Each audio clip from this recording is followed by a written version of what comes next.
Chapter 891. Black Eagle died. He died in Yuzhou Special Operations Bureau. The moment he heard the news, Gu Xingyun felt his blood freeze. It was as if he was suddenly covered by a big net.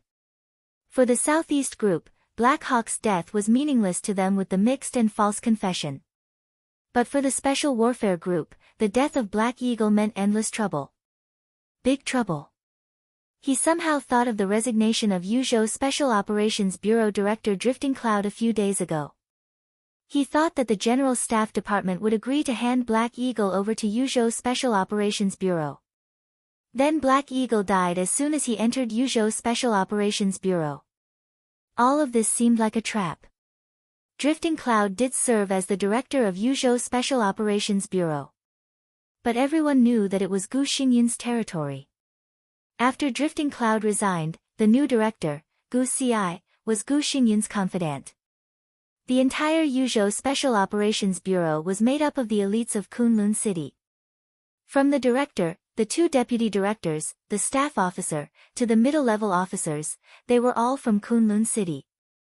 So the whole scene looked very clear. The General Staff Department caught Black Eagle of the Burning Legion and found the evidence of treason of Kunlun City and even the leader of the Special Warfare Group. After getting the evidence, the General Staff Department handed over the criminal to Yuzhou Special Operations Bureau according to the normal procedure. The criminal with the evidence of treason of the Special Warfare Group entered the territory of the Special Warfare Group. Then he died. Well, it was that simple. What did it mean? As long as they weren't stupid, everyone would think it was to kill him. If everything recorded in the confession was a complete lie, then the death of Black Eagle didn't mean anything. But the problem was that many key clues in the confession were true. Black Eagle shouldn't have touched them, but he knew them and presented them in the confession. Even if those things were carefully handled, it was impossible to leave no clues. The most important thing was that the Burning Legion avoided the route of Yozhou's search from Yuzhou. This kind of thing couldn't be completely cleaned up. And now, the General Staff Department already knew about it, which meant that Yi Dongsheng had some clues. If Gu Xingyun cleaned it up, it would only cause more trouble. Gu Xingyun took a deep breath, and his face suddenly became extremely ugly. How did Black Eagle die? He asked in a deep voice while holding the phone. Suicide. Qi Beizong's voice was hoarse. Gu Ci has already checked his body immediately. There is no sign of poisoning, and his mind is normal. This sentence blocked most of the possibilities. Gu Xingyun rubbed his forehead and muttered to himself, "Suicide, do you believe it?" Qi Beizong asked. Gu Xingyun smiled bitterly. It was not a matter of whether he believed it or not, but whether others would believe it or not. If this matter was not handled well, it would definitely be fatal to the Special Warfare Group. Li Tianlan. Wang Xingxiao. Gu Xingyun's voice was cold and he gnashed his teeth. What a big appetite. Qi Beizong remained silent. Gu Xingyun held the phone and didn't know what to say for a while.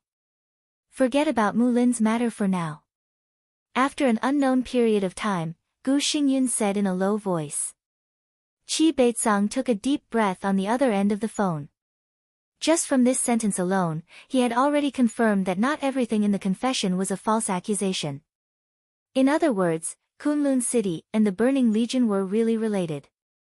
Otherwise, even if the death of Black Hawk would make Kunlun City very passive, it was fake after all, and the confession could not cause too much damage to the Special Warfare Group. Qi Beizong was silent for a long time before he said in a low voice, "What are you going to do?" The corner of Gu Xingyun's mouth twitched fiercely. He gnashed his teeth and said, "Fill their appetite first." It was not until the moment of Black Hawk's death that he understood. This confession was not a warning given to him by Li Tianlan and Wang Xingxiao. This confession was a knife. A knife ready to cut the flesh of the Special Warfare Group. If Qin Fengqing lost this game, the Prince Group was bound to suffer an unprecedented blow. With the in-depth investigation of this confession, the status of the Special Warfare Group would inevitably decline again, and its strength would further shrink. How much the Special Warfare Group and the Prince Group would lose. how much Li Tianlan and the others would gain. Even if these gains were divided equally, the part Li Tianlan got could barely support the embryonic form of a group. Bang! The red confidential phone was crushed in his hand. Gu Fengbo was startled and subconsciously stood up from the sofa. My lord, it's okay. Gu Xingyun threw the fragment in his hand to the ground. His eyes flickered and he whispered, just bear with him for a year. He took a deep breath and murmured, just a year. Golden Autumn Pavilion, Hidden Dragon Sea. The president's office was filled with smoke. The atmosphere was so oppressive that it almost solidified. Only the sound of turning pages echoed occasionally. Although Lu Qing's report had been delayed as much as possible, the information was still handed in. Although he thought his task force was a joke, Zhongzhou State still gave Lu Qing the right to enter the Hidden Dragon Sea at any time to show the importance it attached to this matter. And it was in this office that Lu Qing reported the information in his hand to the three most powerful counselors in Zhongzhou State. President Li Huacheng, Prime Minister Qin Fangqing, and Dongqing Wudi, the Minister of the Army Headquarters. At this moment, the three giants, who were completely supreme in Zhongzhou State, were all looking down at the confession in their hands in silence. After the first time, the three of them looked at it very carefully for the second time. Everyone's brows were tightly furrowed, their faces solemn. Yi Dongxing sat aside, sipped his tea silently, and watched the three leaders looking through the information in their hands without saying a word. He came a little later than Lu Qing, but he reported the same thing. As an insider, he was also asked to stay. In the crisp sound of the lighter, Dongqing Wudi lit another cigarette and took a deep breath. Yi Dongxing observed them calmly. As the president, Li Huacheng's emotional ups and downs were the most obvious. The confession was detailed and reasonable, and the logic was extremely clear. Yi Dongxing could clearly feel his anger. But besides the anger, he also had some doubts. It seemed that he didn't believe the content of the information. At least, he didn't believe all of it. Qin Fangqing was also reading the information. It was said that he fainted outside in the morning and suffered some flesh injuries when he met with Li Tianlan. At this time, the death of the chairman of Haoyue Group was already a hot topic. In one morning, Qin Fangqing lost his daughter, nephew, and granddaughter. The huge blow made him unable to recover at all. At this time, he sat here absent-mindedly. Although he also maintained anger, he was more worried and resentful. Yi Dongxing smiled silently. The information in his hand was submitted at the perfect time. The academics had parted ways with the Prince Group. At this time, Qin Fangqing's most powerful ally, the Special Warfare Group, was in trouble. The next counterattack could be completely focused on the Prince Group. That was probably why Qin Fangqing was worried. He looked at Dongqing Wudi. Dongqing Wudi was calm and expressionless, without any emotion. Yi Dongxing slowly lowered his head, took out a cigarette, and lit it. What do you think? In a somewhat ethereal voice, Li Huacheng suddenly raised his head and waved the confession in his hand. He didn't ask Dongqing Wudi. Nor did he ask Qin Fangqing. Instead, he looked directly at Yi Dongxing. Yi Dongxing was a little surprised, but then he understood. He could be said to be the first person to come into contact with this confession. At this time, of course, it was reasonable for the president to ask his opinion. That photo doesn't prove anything, Yi Dongxing said with a smile. Li Huacheng subconsciously narrowed his eyes. Qin Fangqing raised his eyebrows in surprise. There was only one photo. It was the one where Qi Baitsong and Black Hawk met. In fact, as soon as I got the photo, I had already asked the ministry to do an identification. The identification result is very clear. The photo is fake, something that has been synthesized. Yi Dongxing said lightly, we can't be sure if Black Hawk has met with Minister Qi, but at least there is no proof in the confession. Li Huacheng's body seemed to be a little relaxed. He said calmly, you mean, this confession is not credible? Not really. Yi Dongxing's response was concise and powerful. He paused and continued, but it is not low. Make it clear. Chen Fangqing said slowly. His headache was getting worse recently. There are many things in the confession that can't be confirmed for the time being. You need to talk to His Highness Gu Xingyun about this to see what the problem is. But there are some things that the comrades of the Military Intelligence Bureau of the Ministry of Intelligence have launched a preliminary investigation. One thing is certain. When the Burning Legion attacked Yuzhou, someone in the Special Warfare Group did provide them with convenience during the evacuation. This clue is very important. At present, we have secretly controlled several key figures. Yi Dongxing said slowly, it's just that this case is very sensitive. After knowing this, I have temporarily stopped the investigation. If I continue to investigate, no one knows who will be involved.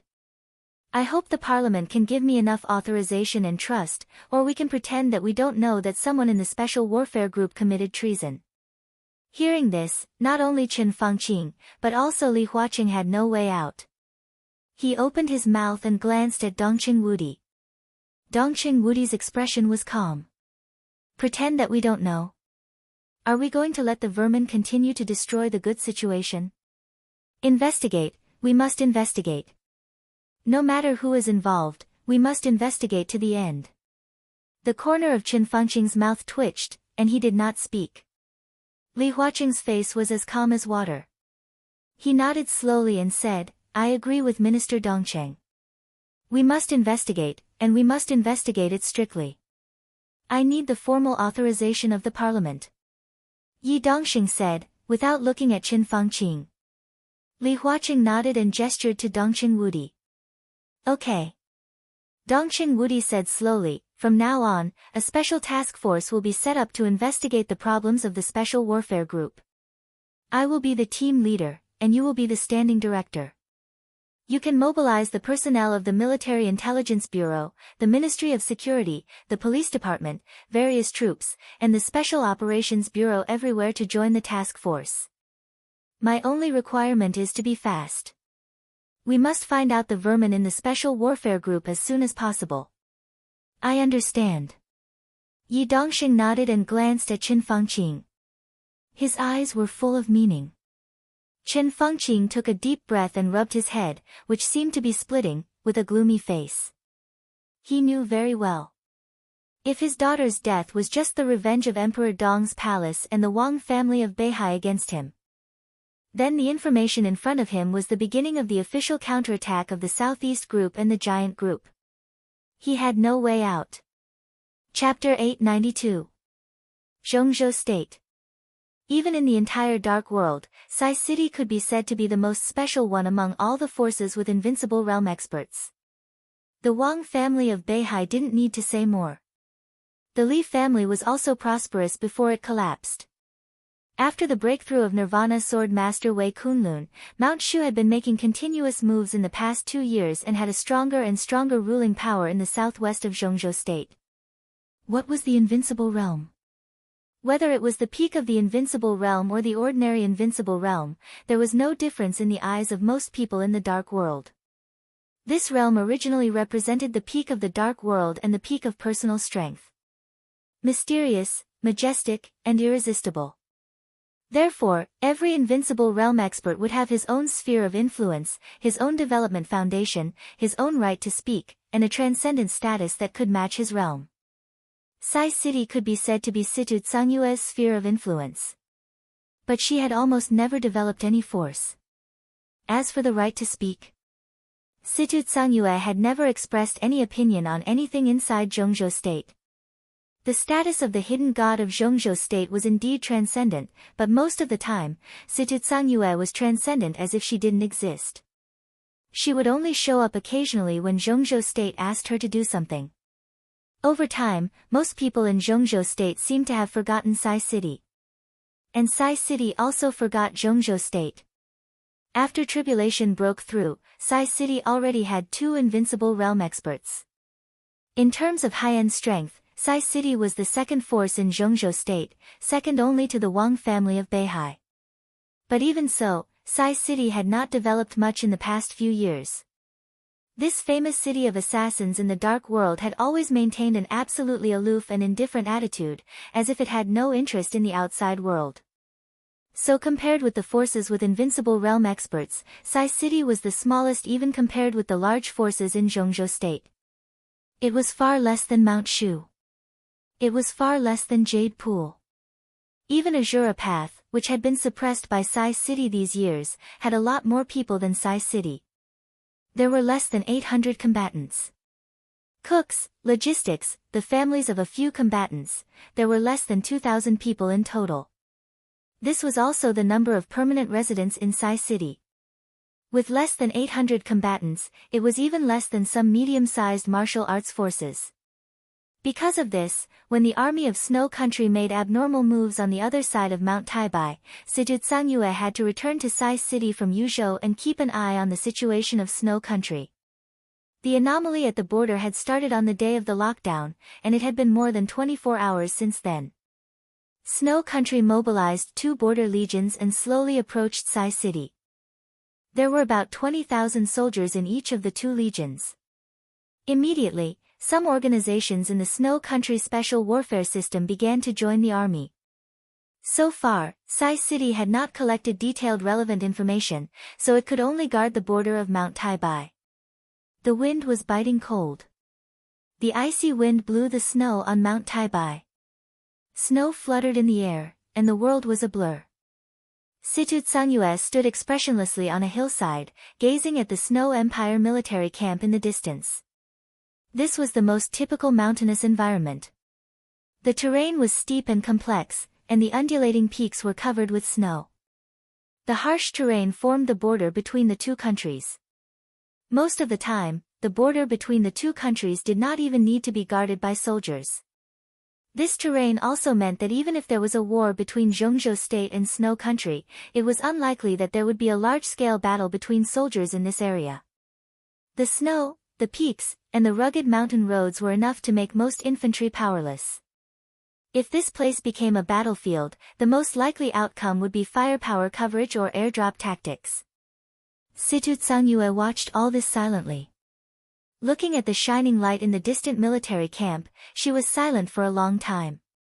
She knew very well what the purpose of the Snow Country army, which was separated by mountains and snow a few kilometers away, was.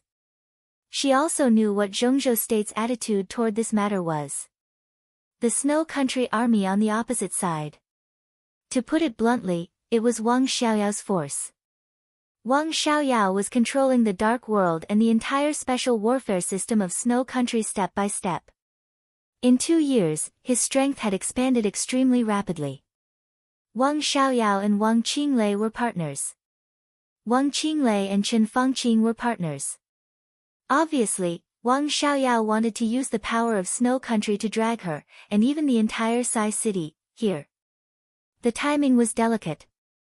The location was also delicate. In such a complex and harsh environment, Zhongzhou State did not have to worry that the army of Snow Country would invade Zhongzhou State. Moreover, there was Wang Xiaoyao's guarantee, which was equal to double insurance. Chen Fangqing also hoped that Sijutsangyue would stay in Sai City, so he would not take any action, nor would he provide them with support. Slight footsteps stepped on the snow on the ground, and he slowly walked behind Sijutsangyue. "Governor." Drifting Cloud's voice sounded.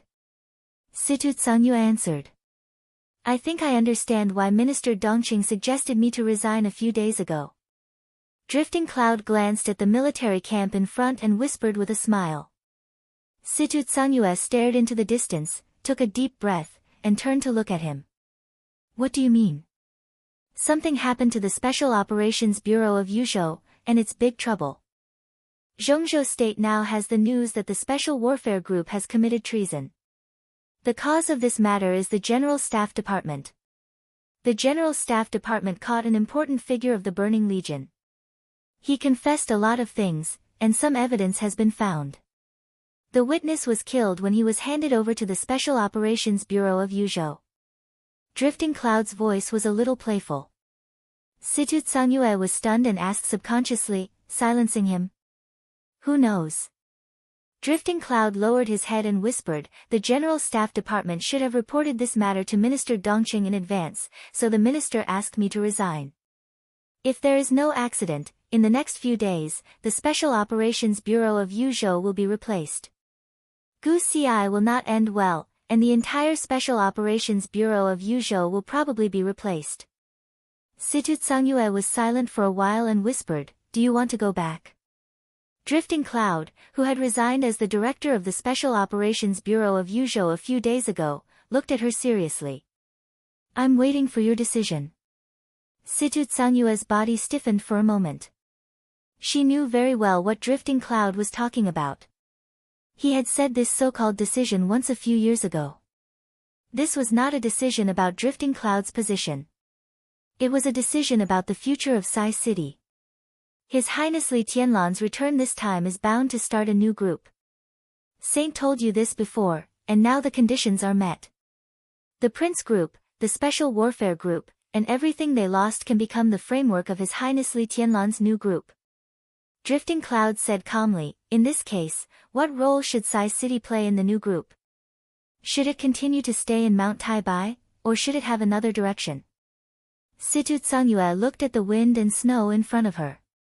The wind and snow were messy, passing through her sight. At that moment, it seemed that many years had passed. There were few people in Sai City.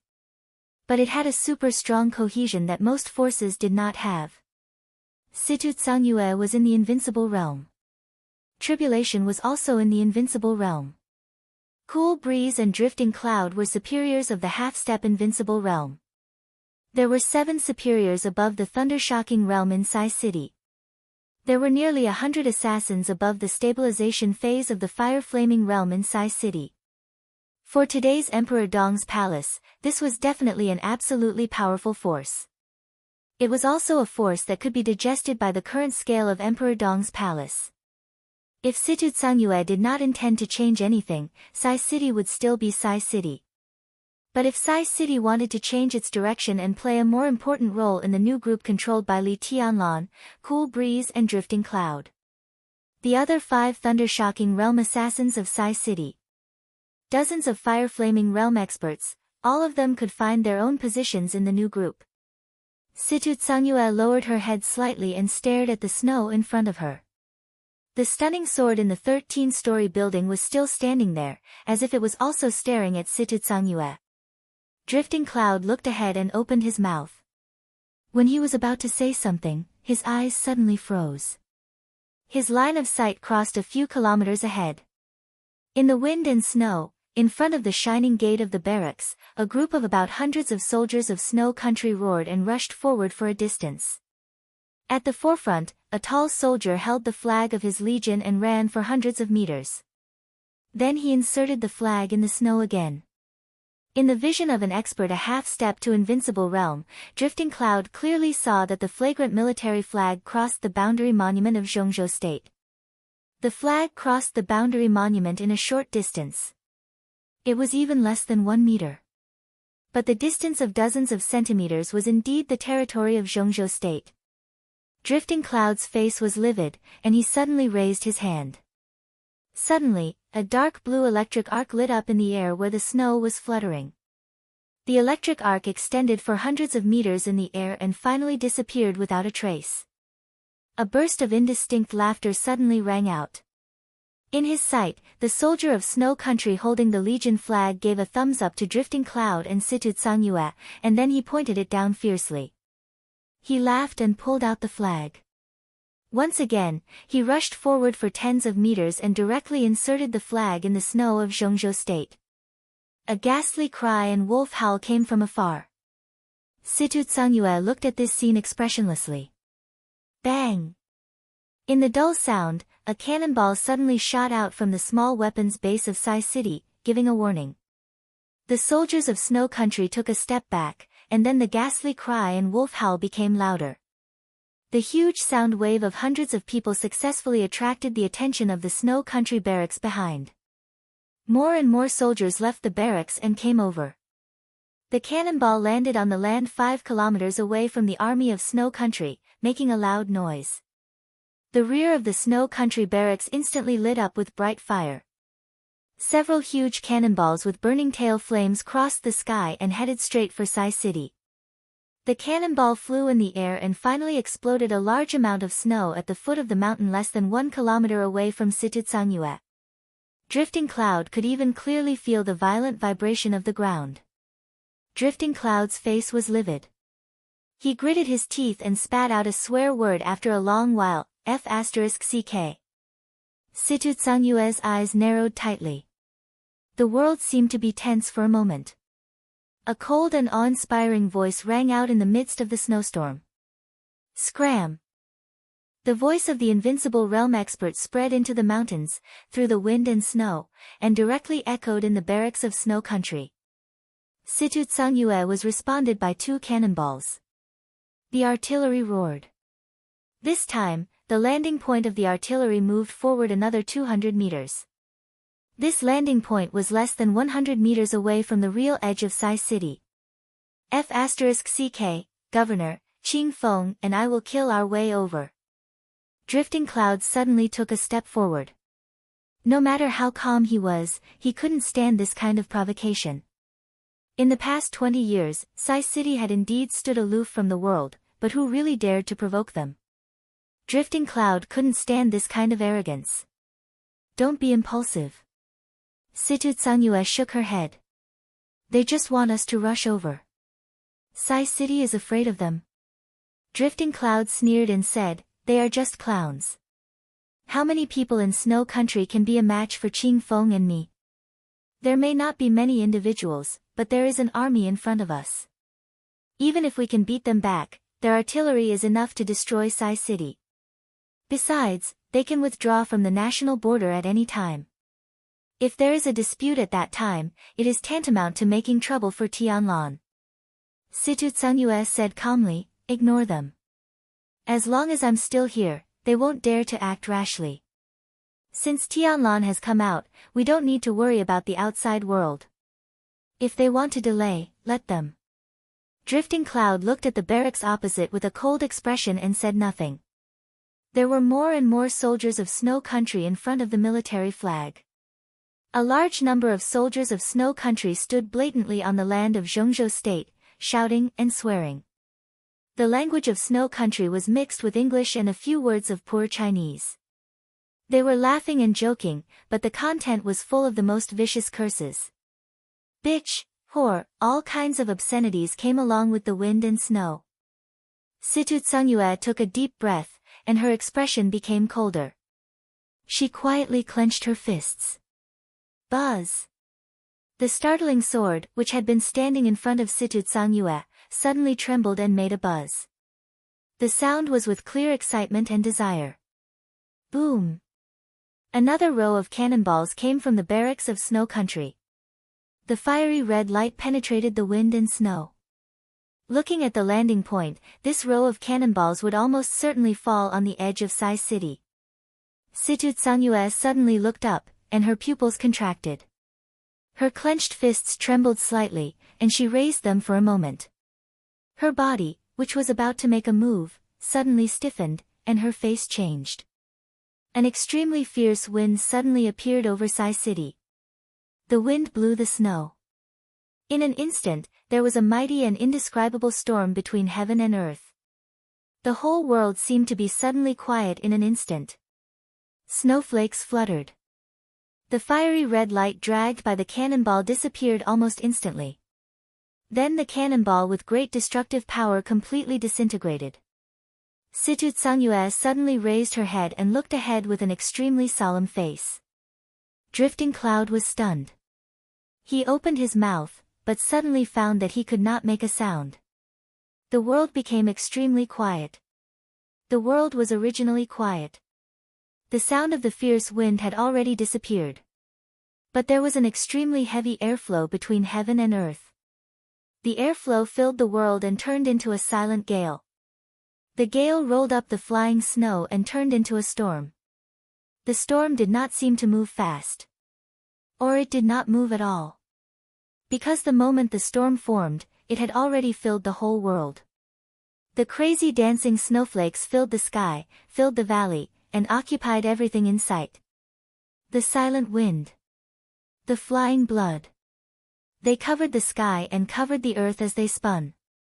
Everything in Sai City was surrounded by the storm. Neither Situtsangyue nor Drifting Cloud could see the beginning or the end of the storm. Only the startling sword continued to vibrate, producing sword chimes one after another. Situtsangyue raised her head and looked at the swirling wind and snow in front of her, as if she was looking at a rotating world. Everywhere she looked, there was a vast expanse of white. There was no sound. In the state of extreme silence, the swirling snowflakes that filled the world seemed to gradually change color. The color deepened little by little and gradually faded. It seemed to be a light pink, then turned into a slight red, and finally became an extremely dazzling scarlet. All the snowflakes turned into a shocking red. The strong smell of blood rose on the extremely quiet Blood Mountain, which was extremely strange. Abruptly, the storm, which seemed to have been dyed red by blood, seemed to stop rotating. The speed of the storm was getting slower and slower. In the light footsteps, a figure passed through the storm and walked to Situtsangyue. He carried a soldier of Snow Country who had fainted in his hand and said with a smile, "Aunt Situ, long time no see." Chapter 893. Situtsangyue stared blankly at the figure coming out of the storm. The bloody storm between heaven and earth had solidified. His pace was neither fast nor slow. As if nothing had happened, he did it as if it were light and understated. This was an indescribable casualness and indifference. She heard him call her Aunt Situ. That face was still so familiar. But in Situtsangyue's heart, he seemed to be a completely different person. He might still be him.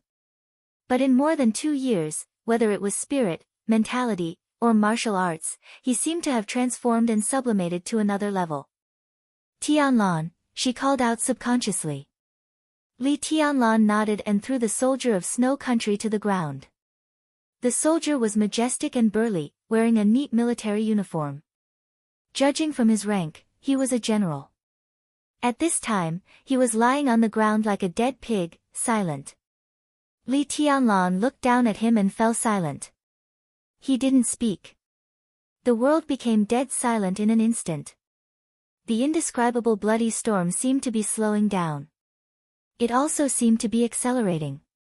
The rotation of the storm became more and more blurred, as if it was too fast or too slow, and finally became a state of complete stillness. There was only a still blood red in front of Drifting Cloud. The pungent smell of blood filled the air like water. The red in front of him occupied everything in sight. The snow was gone. The mountains were gone. The valley was gone. All he could see was this still red. He couldn't hear any sound, and he couldn't see the opposite barracks. In the indescribable silence, Drifting Cloud's chest became more and more stuffy, and he only felt that his whole body became heavier and heavier. In a trance, the still storm seemed to make the first roar. It was a very familiar sound. It was like a strong wind blowing up the snow. Snowflakes were flying in the air, like white catkins all over the sky. Drifting Cloud stared at the still red in front of him. The still red began to rotate again, faster and faster, with an extremely sharp sound. The almost dark red began to fade, mixed with white, and rotated wildly. Li Tianlan still stood, silently looking down at the unconscious general of Snow Country at his feet. The faintly discernible sword chi kept vibrating around him. The bloody storm became thinner and thinner with the vibration of the sword energy. Faintly, Drifting Cloud saw the valleys and peaks blocked by the bloody storm. The smell of blood began to surge. The bloody storm became more and more chaotic. White snow. The red blood spread wildly in all directions. The process seemed slow, but it was also extremely fast. It seemed to only take a breath's time. The storm was gone. The red that filled the sky also disappeared. The silence turned into silence. Lu Yun subconsciously took a deep breath and looked at his surroundings. They were still standing in the same place. There was no change in the snow mountain. The valley remained unchanged. Sai City remained unchanged. Lu Yun looked at everything that was familiar to him and, his eyes suddenly froze. An incomprehensible emotion arose in his eyes, and it transformed into astonishment, shock, absurdity, and finally a wisp of indescribable terror. His body stiffened on the spot, like a petrified statue. The sound of rapid and heavy breathing came out from the side of his mouth. His eyes were open to the widest, staring in the direction of the Snow Empire military camp. In his line of sight, the boundary monument was still there. The flag of Snow Country Corps on the land of Zhongzhou State was still there. The military camp of Snow Country was still brightly lit. Lu Yun recalled the blood-colored storm.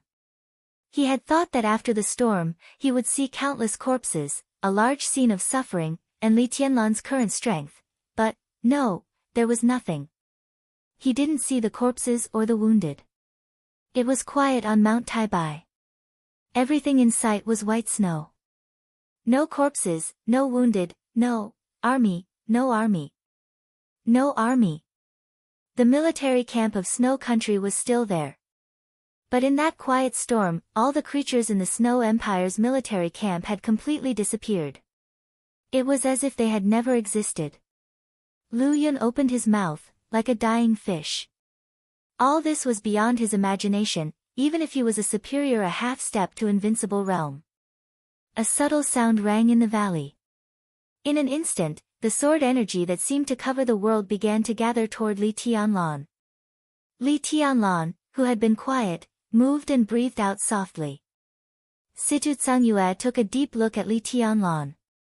Compared with Lu Yun, she naturally knew the power of that sword move better. That was really tearing everything apart. At that moment, the area covered by the storm became the domain of sword energy. Pure sword energy. Countless strands of sword chi surged within the domain. Every strand of sword chi collided with other strands of sword chi countless times. The sword chi shattered into even smaller strands of sword chi.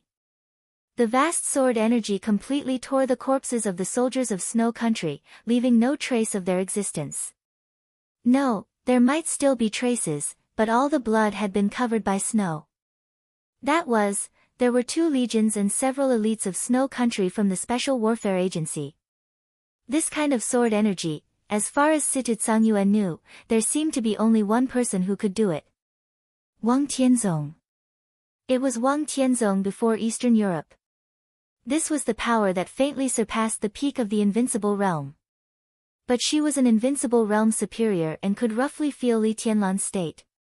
Whether it was his age or his actual performance, he didn't seem to have really entered the invincible realm. So how did he do it? Situ Tsangyue quietly looked at Li Tianlan, who was motionless. She was a little relieved, but also inexplicably upset. Your Highness, this, Lu Yun finally came back to his senses and stammered. Why are you here? Situ Tsangyue smiled and said, It's not urgent here. No, it's urgent. Li Tianlan shook his head. He slowly moved his arm. Crack! In an instant, the sound of countless joints vibrating came out of Li Tianlan's body. His face turned pale for a moment. In Lu Yun's sight, he clearly saw a shocking bloodstain on Li Tianlan's arm. Li Tianlan's skin suddenly began to break at some point, spreading to his 5 fingers, palms, back of hands, wrists, and even to the invisible place in his sleeves.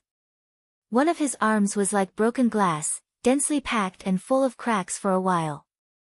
Situ Tsangyue's eyes suddenly froze. Li Tianlan looked at his arm expressionlessly. This was the hand that held the sword. His cracked palm slowly clenched into a fist. Fresh blood flowed down his chest and palms, falling onto the snowy ground. It was a ghastly sight. I'm fine, he said in a low voice.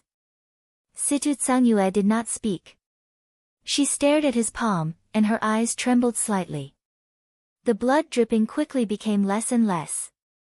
There seemed to be a dense mist in Li Tianlan's palm. Large patches of blood and dense cracks began to become blurred in the mist. Li Tianlan's body slowly relaxed and kicked the general of Snow Country under his feet. The general groaned and opened his eyes blankly. His memory was still stuck just now. He was just ordering the artillery of the barracks to fire again when he was suddenly pulled by a hand. When he woke up, he was here. Where was this place? The general was slightly shocked and suddenly got up. He saw Li Tianlan, Situtsang Yue, and Drifting Cloud, as well as his empty and silent barracks. Where's my army? He said subconsciously and finally realized where he was. It didn't matter where he was. What mattered was who was beside him. The general's face was pale and he took a step forward subconsciously. A subtle sound was heard accompanied by screams. Countless densely packed sword chi enveloped everything around the general. He took a step forward and his body directly hit a large piece of sword energy. The sword energy went deep into his body. In an instant, his military uniform was directly dyed red with blood.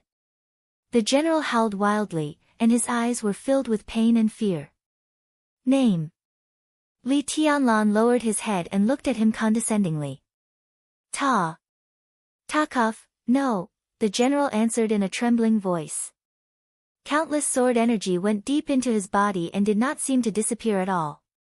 Instead, they were destroying his flesh and blood bit by bit as if they were alive. The unprepared encounter almost crushed his will at once. It's too long, I can't remember. Li Tianlan said lightly, just call him Tatev, it's Takov. The general groaned in his heart, but his Chinese was a little bad, and he was not in the mood to explain anything. His body curled up and kept trembling under the pain. Your army has crossed the boundary. Li Tianlan looked at him and said quietly. Yes, yes. General Takov shouted. He wanted to raise his voice, but his words were extremely weak. I'm willing to apologize, on behalf of my army. Who do you think you are? Li Tianlan looked at him silently. Your apology is worthless. He reached out and grabbed Takov's bloody body, pointing to the flag of Snow Country that was still stuck in the snow of Zhongzhou State. Did you see it? Li Tianlan asked. Yes, yes. Takov nodded frantically. His legs gradually became wet, and a suspicious liquid flowed down his trousers. Now contact your boss. Li Tianlan's voice was low and gloomy. Before dark, there must be a person who can represent Snow Country. The president, the prime minister, your defense general, anyone. Ask him to come here, pull out your flag from the land of Zhongzhou State, and make a public apology. Otherwise, within half a month, I will personally put the star flag of Zhongzhou State in front of the gate of your capital. He paused and looked at Takov. Do you understand? Yes, I understand. Takov kept nodding. Li Tianlan casually threw him to the ground and said calmly, I'm here waiting for your country's apology. Drifting Cloud's body trembled, and he did not dare to speak for a while. Situtsang Yue took a deep breath and suddenly laughed. At this moment, she seemed to have made up her mind. Chapter 894. General Tarkov, whose full name was unknown, tremblingly took out his mobile phone. It was obvious that the general of Snow Country stationed at the border was frightened, and his voice trembled when he called his superior. Li Tianlan didn't understand Russian and didn't bother to listen to what he was talking about on the phone. He just reached out and touched the hilt of the startling sword, as if saying hello. The startling sword trembled slightly, and the hilt rubbed against Li Tianlan's palm. It looked very happy. It's hard for the representatives of Snow Country to come before dark. Situtsang Yue looked at Li Tianlan and said softly. To some extent, Snow Country's bureaucracy in some aspects could be said to be the most serious in the world. The story of destroying 2 legions in a storm outside Sai City was indeed shocking enough. But Snow Country, as one of the toughest nations in the world, could hardly be completely subdued because of this. They might compromise, but Li Tianlan didn't leave any room for compromise. Li Tianlan's requirement was that before dark, the president, prime minister, or the defense general of Snow Country should apologize in person, walk to the border of Zhongzhou State, and take their flag back. Even if the high-level individuals would be frightened by Li Tianlan, the army of Snow Country couldn't bear this kind of humiliation. It was equivalent to an outsider asking Zhengzhou State to make Li Huacheng, Chen Fangqing, or Dongqing Wudi apologize and pull out the flag planted by their own soldiers. This was a great humiliation. So in Situ Tsang-yue's view, not only before dark, the three giants of Snow Country might not come back at all. Even more exaggeratedly, the news wouldn't reach the ears of the three giants in a short time. I know. Li Tianlan said quietly. Situ Tsangyue answered with some doubts. So I gave them half a month. Li Tianlan said slowly, even if I have shown enough strength, it's easy for them to focus on other places. The chaos in Beihai is close at hand. It's normal that the military camp of Snow Country doesn't retreat and the high-level officials of Snow Country don't come, because they are waiting for the end of Beihai. And the state of your sword? Situ Tsangyue said calmly. He destroyed 2 legions with 1 sword strike. Even if it was an army formed by 2 groups of people, such destructive power was enough to make people feel like their guts were being torn apart. But in comparison, this sword was still inferior to the sword light that could reach tens of thousands of meters in an instant in the desert. The theory that Li Tianlan's strength was based on murderous weapons was very popular in the Dark World. So even without the 2 legions, Snow Country would still attribute this to the power of Xianyuan Feng. And in the chaotic battle in North Sea, Xianyuan Feng's energy would inevitably be consumed quickly, or even completely exhausted. Without energy, Xianyuan Feng was just an invincible godly weapon. Naturally, Li Tianlan's state was flawed. I don't care about that. Li Tianlan shook his head. Your Highness, you just said that you will wait here for the higher-ups of Snow Empire. Lu Yun tried his best to calm down. His smile was a little stiff, and his voice was a little cautious. Yes. Li Tianlan said, that way, I can ask for more compensation from them in half a month. Because I waited for them for the whole afternoon. Situ Tsangyue looked at Li Tianlan in a daze. After a long while, she suddenly reached out and touched his head. Li Tianlan laughed. He might not be handsome, but his young and clean face was confident and warm when he smiled, like the sunshine in the flying snow. He silently looked at the empty and silent camp of Snow Country and was silent for a while. Everything that happened here today would not be meaningless. All the losses of Snow Country would be counted on Wang Xiaoyao. Wang Xiaoyao now controlled the dark world of Snow Country, but he only cooperated with the higher-ups of Snow Country. Perhaps he occupied a dominant position, but he was far from being able to do whatever he wanted. Half a month. Li Tianlan was going to use this half a month to end everything at present. Half a month later, he would let the whole dark world have his voice. He gently tapped on the hilt of Graceful Sword and found that the general of Snow Country had hung up the phone and looked at him with a little nervous eyes. As a general of Snow Country, he obviously knew the situation of his country better than anyone else. So he collapsed on the snow with blood all over his body, and there was some despair in his eyes. The result? Li Tianlan said casually. Takov tried his best to smile. His smile was uglier than crying. He was promoted to the military rank last year and was not from Zhengzhou State. He didn't know Li Tianlan and didn't know how to call him, so he could only skip this step and said directly, No, my boss said he would report this to the president. His voice was a little trembling. But, no buts. Li Tianlan shook his head. You can kneel here before the people of Snow Country come. Countless visible sword energy intertwined in front of him and spread upward quickly. Takov's face was pale, and he subconsciously propped up his upper body. The sword energy went straight from his chest to the top of his head. He remained kneeling and was completely shrouded by the sword energy. In this case, as long as his body moved more than 5 centimeters, his whole body would be cut into countless pieces by the sword energy. Li Tianlan took a deep breath and looked at Sai City behind him. Auntie, let's go back and talk. His voice was a little deep. Okay. Situ Tsangyue nodded. Have you had lunch? I'll have someone prepare it. He gave Lu Yun a wink. Lu Yun nodded and quickly turned to arrange lunch. Not yet. I heard that the snow chicken here is good. I'll try it later. Li Tianlan said with a smile. Situ Tsangyue gently raised the corner of her mouth. Her eyebrows and eyes were curved like crescent moons, and the thin crow's feet showed at the corners of her eyes.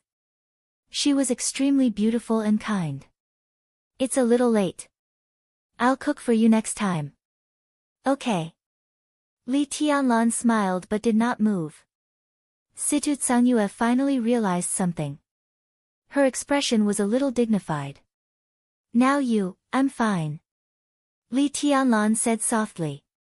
He stood where he was and moved his body slightly. The range of that kind of movement was too small, even smaller than a slight tremble. It seemed that he had been standing where he was. Situ Tsangyue's eyes were a little worried. She suddenly said, I'll carry you on my back. No need. Li Tianlan took a deep breath and suddenly took a step forward. Sizzle, in the slight sound, it seemed that something was breaking, and the liquid was squeezed out. Li Tianlan, who was expressionless, suddenly frowned. A lot of blood came out from his body in an instant. Li Tianlan's face grew paler. Blood soaked his whole body in an instant. Under the cover of the black windbreaker, Situ Tsangyue could only see a small part of his trousers stained with blood and his chest that was not covered by the windbreaker. Ha! Li Tianlan raised the corner of his mouth, and the short syllable became a little distorted. Situ Tsangyue tightly pursed her lips.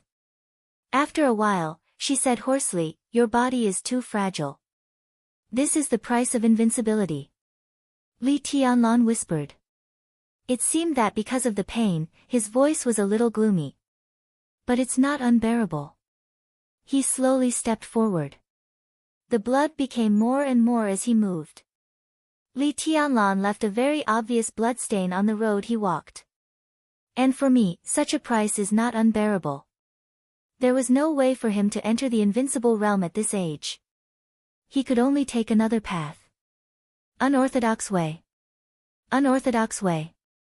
Whatever it was, he was now indeed standing at the peak of personal force in the dark world. He would pay a little price. But he had the dragon vein, and his body's amazing recovery ability was enough to suppress this price to a bearable range. For Li Tianlan, as long as he could bear it, there was no price. He walked faster and faster. Wisps of dense mist gradually spread from his arms to his whole body. He walked in the snow all over the mountain, and his body became more and more blurred. At nearly 2:00 in the afternoon, the wounds on Li Tianlan's body had completely healed. His aura was still a little weak, but it was recovering every moment. He took a shower in the room used for entertaining guests and changed his clothes. A sumptuous lunch had been prepared in the small restaurant of Sai City. The high-level officials of Sai City gathered together and waited quietly for Li Tianlan. Situ Tsangyue introduced everyone to Li Tianlan very seriously. Cool breeze, drifting cloud, and deep dream could all be said to be acquaintances. In addition, there were 4 experts above the thunder-shocking realm in Sai City. Huiyue, a petite and silent assassin at the peak of the thunder-shocking realm. Wildfire, an assassin at the peak of the thunder-shocking realm who was born in Azura Path but took the initiative to join Sai City. Wukong was the oldest and the first to follow Situ Tsangyue. Nowadays, he seldom went down the mountain and played the role of the butler of Sai City. The other one was not present, but Li Tianlan was most familiar with her. She was Du Hanin, who was a latecomer among the several veteran assassins of Sai City. There was also a thunder-shocking realm assassin who died in Europe more than a year ago. Now, in front of Li Tianlan was the top lineup of Sai City. Of course, Li Tianlan still remembered another name of Sai City. That was also the purpose of his coming here today. Li Tianlan shook hands with everyone and then sat in the main seat that Situ Tsangyue intentionally or unintentionally left for him. He didn't say much and just began to eat quietly. There was no wine on the table, and no one who was good at talking, so the atmosphere was a little dull, but not solemn. Li Tianlan didn't put down his bowl and chopsticks until everyone slowed down. He looked at the crowd and said slowly, in a short time, Snow Country won't come to apologize, but they won't continue to send troops here. No one spoke and looked at Li Tianlan attentively. Li Tianlan gently knocked on the table and said in a low and soft tone, "I have one thing that I need your help with." "Go ahead." Situ Tsungyue smiled softly. "I have no problem with going to Beihai with your highness. I believe everyone here will." Cool Breeze said with a smile, including Wukong, the old guy. Wukong, whose hair was a little gray, smiled. He looked at Li Tianlan and said softly, "I can still move my old bones. If your highness needs me, just say the word. I also miss the days when I fought side by side with your highness." Deep Dream laughed and seemed to recall the time in East Island. "I have no problem." Radiant Moon and Wildfire spoke at the same time. "Not to Beihai. I can solve the problem in Beihai by myself." Li Tianlan took a deep look at them and said quietly. Situ Tsungyue raised her eyebrows and said nothing. Li Tianlan lowered his eyelids, knocked on the table, and said slowly, "I hope Sai City can go to East Island." His voice was as soft as the wind. But in Situ Tsungyue's ears, it was like a clap of thunder. Her smile froze for a moment, and it seemed a little unnatural. All the people present were top assassins. They almost instantly caught the change in Situ Tsungyue's expression. The dining table became quiet. Li Tianlan calmly took a sip of tea and said nothing. It was certain that East Island's Jifeng Sword Training School and Wuji Palace would participate in the final battle in Beihai. Not only the two major martial arts sects of East Island, but also Beihai, to be exact, the southern area of Beihai province. East Island was determined to get it this time. In their eyes, that was their land. So all the intelligence showed that in the special warfare system of East Island, personnel were transferred frequently, and it was clear that they intended to go all out to destroy the Wang family of Beihai. Under such circumstances, East Island was bound to be empty again. Just like in the final battle in Heaven Capital 5 years ago. The old things seemed to be reincarnated again. It was the same situation. 5 years ago, a considerable number of experts from East Island were trapped in Zhongzhou State, including 2 Invincible Realm Grandmasters from East Island. And this time, 2 Invincible Realm Grandmasters of East Island were about to be involved in Beihai. The only difference was that Li Tianlan was not qualified to fight for anything 5 years ago. But now, 5 years later, he wanted the right to speak in the dark world of East Island. Li Tianlan was qualified to fight for anything, and any resources. Emperor Dong's palace was rooted in Tiannan and would gradually spread to the entire Southeast Asia. Although East Island was small, it was enough to be a barrier for Emperor Dong's palace in some aspects. The 5 countries in Eastern Europe were the foundation laid by Li Tianlan. The military flag movement gave Li Tianlan a reason to intervene in Snow Country. The 5 countries in Eastern Europe gradually established contact with the Dark Knights in Northern Europe. The treason conspiracy of the Special Warfare Group could also allow Li Tianlan to gradually replace Kunlun City. Zhongzhou State, Southeast Asia, East Island, Eastern Europe, Northern Europe. Li Tianlan could fight for everything. As long as he had enough time to digest all these, Emperor Dong's palace would become the real overlord of the Dark World. This was the era of Donghuang. There might be obstacles in front of Li Tianlan. But after Mormon's eternal sword, there was no insurmountable mountain in front of him. Everything he wanted was no longer a future that he could look forward to. But now was the time. If he wanted it, he would get it. East Island was determined to get Beihai. Li Tianlan was determined to get East Island. It was a race against time. So he wanted to go to Sai City. Not only Sai City. Mount Shu, which could not intervene in the final battle of Beihai, would also go there. Situ Tsungyue. Wei Kunlun. He wanted the only 2 invincible realm experts in Zhongzhou State to completely overturn East Island. Li Tianlan picked up the cup in front of him and drank some water. He turned his head and looked at Situ Tsungyue quietly. Situ Tsungyue said nothing. She looked at Li Tianlan with a pale face. Li Tianlan looked away. His expression grew calmer. Chapter 895. The atmosphere seemed to have dropped to a freezing point. Everyone could feel the stalemate at the dining table. Li Tianlan held the cup and tapped it thoughtfully. His expression was as calm as water and he said nothing. Situ Tsangyue slightly lowered her head and also said nothing. Cool breeze and drifting clouds seemed somewhat nervous. They sat there motionlessly, not making any unnecessary movements. Deep Dream wanted to say something but stopped on second thought. In the end, she did not speak. Sai City was definitely willing to accept Li Tianlan's order. And the interior of East Island would become empty as the final battle of Beihai progressed. Sai City, Mount Shu. In today's dark world, in terms of high-end force, the combination of the two forces would not be weaker than any superpower in its heyday. The hidden god of Zhongzhou State, the Nirvana Sword Master. 2 invincible realm experts. Qing Feng, Lu Yun, Phantom Sword Master, Yin Yang Sword Master. 4 half-step invincible realm experts. This kind of lineup was exaggerated enough at any time, and it had the ability to overturn the whole East Island to meet Li Tianlan's requirements. But the problem was that Situ Tsangyue didn't want to go to East Island. Not because of East Island itself. It was not because of Jifeng Sword Training School and Wuji Palace. It was because of the Purgatory of Heaven capital. Although its strength had been shifting in the past 2 years, the Purgatory of Heaven capital still had a lot of influence in East Island. Because of Li Kuangtu of the Purgatory of Heaven capital. Or perhaps there were others. The atmosphere was getting more and more oppressive. Qing Feng forced a smile and opened his mouth. He wanted to say something.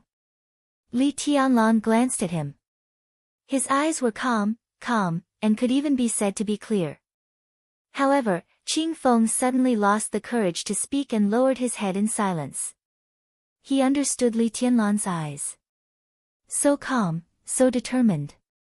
All he wanted was an answer. There was no need for a reason. To East Island, Situ Tsangyue finally spoke.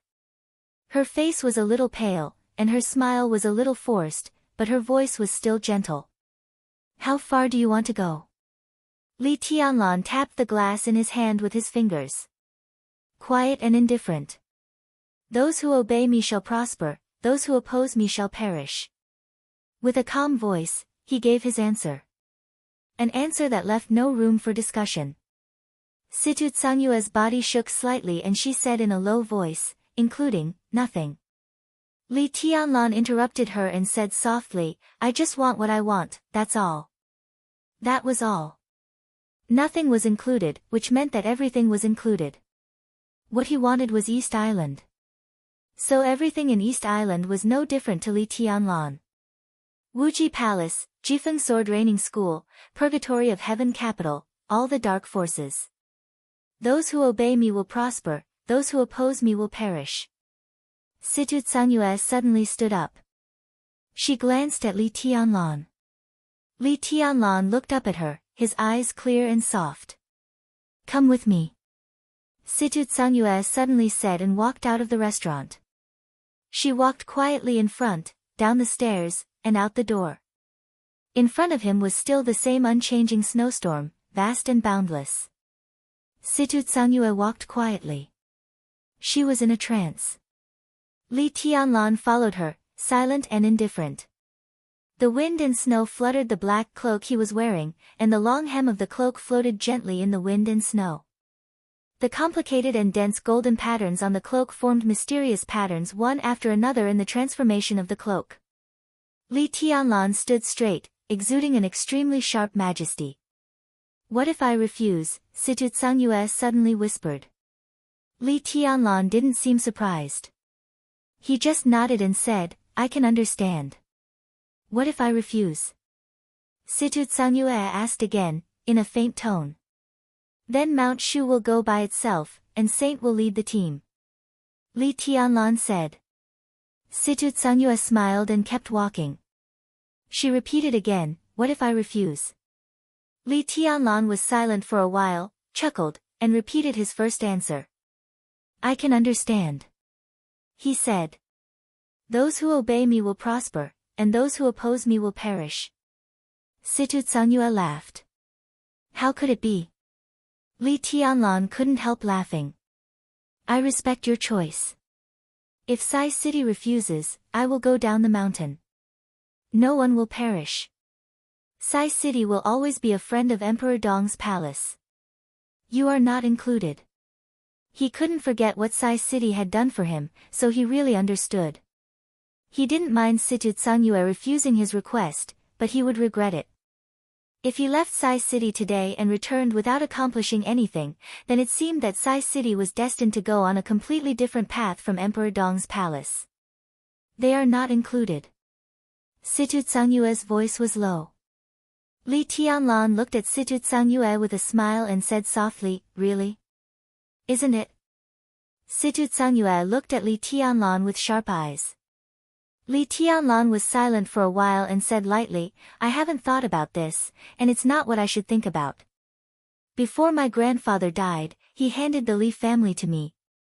Different people may have different answers, but in my eyes, the Li family is my Li family, and I don't accept betrayal. That's not betrayal. Situ Tsangyue's voice was a little excited. That's your answer. Li Tianlan said softly, in my eyes, it's betrayal. Including Li Kuangtu. Including the old man standing next to Li Kuangtu. Many people, betrayal. In Li Tianlan's eyes, they were betrayers. In their eyes, Li Tianlan might also be a betrayal. They were the same. I can accept different ideas, just like Sai City now. Auntie, I won't blame you whether you help me or not, but I won't accept betrayal. He looked at Situ Tsangyue and whispered, I'm here to confirm one thing. Situ Tsangyue bit her lip and did not speak. Li Tianlan's voice became somewhat cold, the Heavenly Parish Palace. Whose Heavenly Parish Palace is it?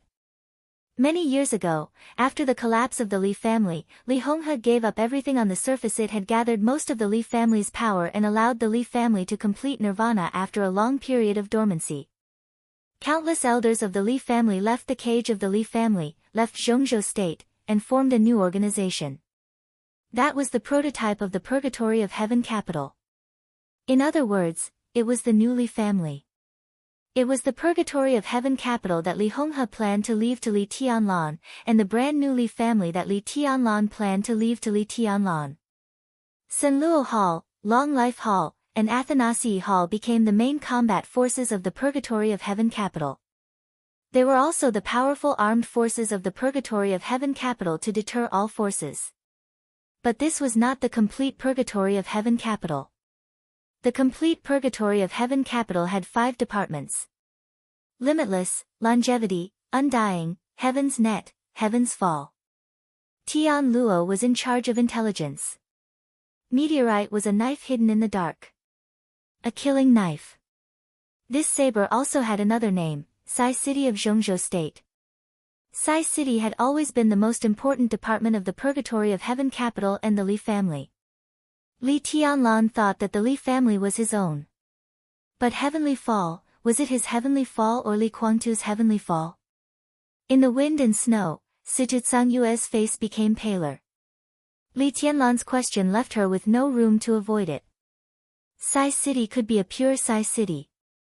It could be Li Tianlan's heavenly meteor. Li Tianlan wouldn't mind. But if she chose Li Kuangtu, she would be the enemy of Emperor Dong's palace. She didn't want to be Li Tianlan's enemy or leave the Li family, so she had to go to East Island. Overturn everything in East Island with the attitude of, those who obey me will prosper, and those who oppose me will perish. He overturned Wuji Palace, Jifeng Sword Training School, and everything in the Purgatory of Heaven capital. Break everything that belonged to the Purgatory of Heaven capital and turn it into something that belonged to Li Tianlan. This was tantamount to becoming enemies with Li Kuangtu. Li Kuangtu was her man. I used to be. But he was also the only man she had intimate contact with in her life. You will kill him. Situ Tsangyue lowered her eyebrows and whispered. Li Tianlan knew who she was referring to. After a long silence, he thought of Li Honghe. Shaking his head slightly, he whispered, "Probably not." He said probably. Situ Tsangyue also thought of Li Honghe. Perhaps until now, Li Guangtu didn't understand that her meeting with him was not an accident. It came from an old man's arrangement. The very first arrangement. Situ Tsangyue laughed. Her vision was a little blurry. She lowered her head slightly and whispered, "Sai City will go to East Island." After a pause, she gave the clearest answer, "Heavenly Meteor Palace will go to East Island." Li Tianlan looked at her silently. His eyes were no longer looking at an elder, but looking at an important part of his power map soberly and rationally. He would give her the greatest trust, and also give her the most solemn promise. Li Tianlan nodded. His voice shook the wind and snow. "There is a place for you in my dynasty." "Yes." Situ Tsangyue lowered her head. Her voice was sad and a little dazed, but it was extremely clear. "Your Majesty." Chapter 896. When she opened her eyes, the room was gloomy and gloomy. The clock on the wall was ticking. She moved and looked at the time. For a moment, she couldn't tell whether it was day or night. The curtains were closed, there was no sunlight outside, and it was quiet around. Bai Yuming sat up, put on her slippers, opened the curtains, and saw the vast snow outside. It seemed to be afternoon. It was going to be dark. She shook her head with difficulty and subconsciously touched the wounds on her body. The feeling of weakness was still there, and her whole body was soft. Her ears seemed to be still echoing the raging artillery fire. All kinds of weapons shone in different colors and roared unscrupulously in the desert under the night sky. The earth-shattering sound seemed to have been imprinted in the depths of her heart. It was the explosion, the blood, and the flying yellow sand. Bai Yuming stood by the window and looked out. The surroundings were quiet and warm. Outside the window was flying snowflakes. Yesterday, today. What she thought and what she saw seemed to be two completely different worlds. She stood on the edge of the world, and her whole person had a sense of being torn apart. Her spirit was not tense, but she still did not completely relax. Chaotic memories kept rolling. She remembered that she helped Li Tianlan clean up the bodies of the dead in the desert. She remembered that she flew to Suzhou with the helicopter from Suzhou. She did not return to Tiannan in Suzhou, but returned to Yuzhou. Home, Bai Yuming was at a loss for a long time before she realized that she was at home, in her room. No matter what the outcome of last night's war was, it was over. She touched the wounds on her body.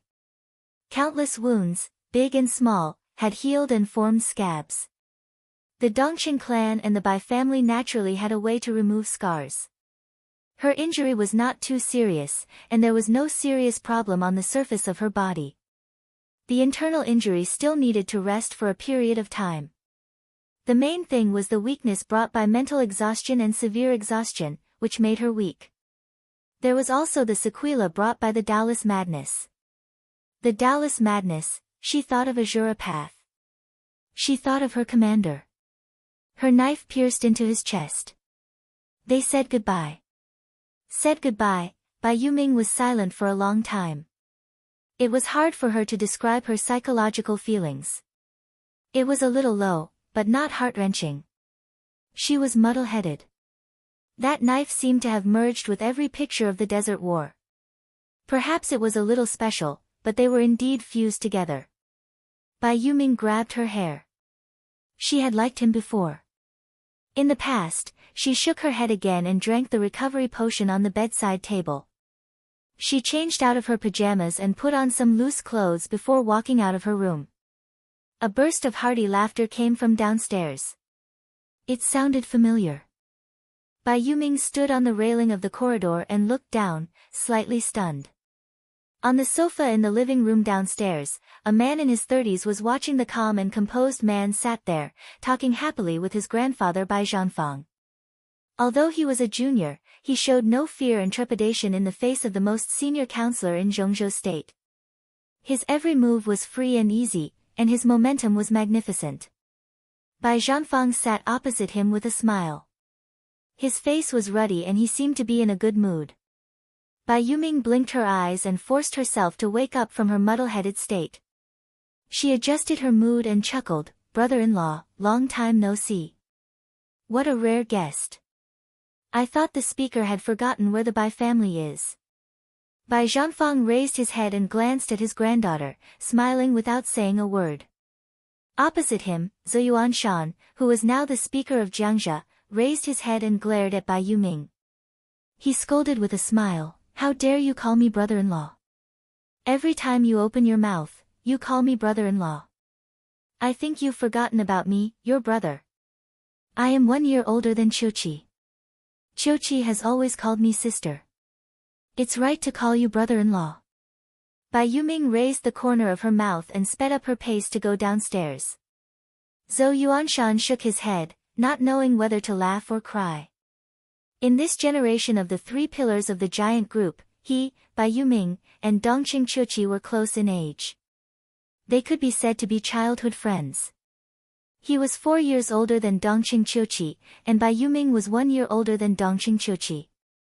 In this way, Bai Yuming, who called Zhou Yuanshan brother since childhood, always regarded herself as sister after they got married. When they got married, if Zhou Yuanshan didn't call her sister, he almost couldn't get into the bridal chamber. It was a dark history with no moral integrity. Now, every time he met Bai Yuming, she called him brother-in-law, which made his scalp numb. Bai Yuming went downstairs and poured herself a glass of water. She sat on the sofa casually and looked at Zhou Yuanshan. "Are you here for a meeting?"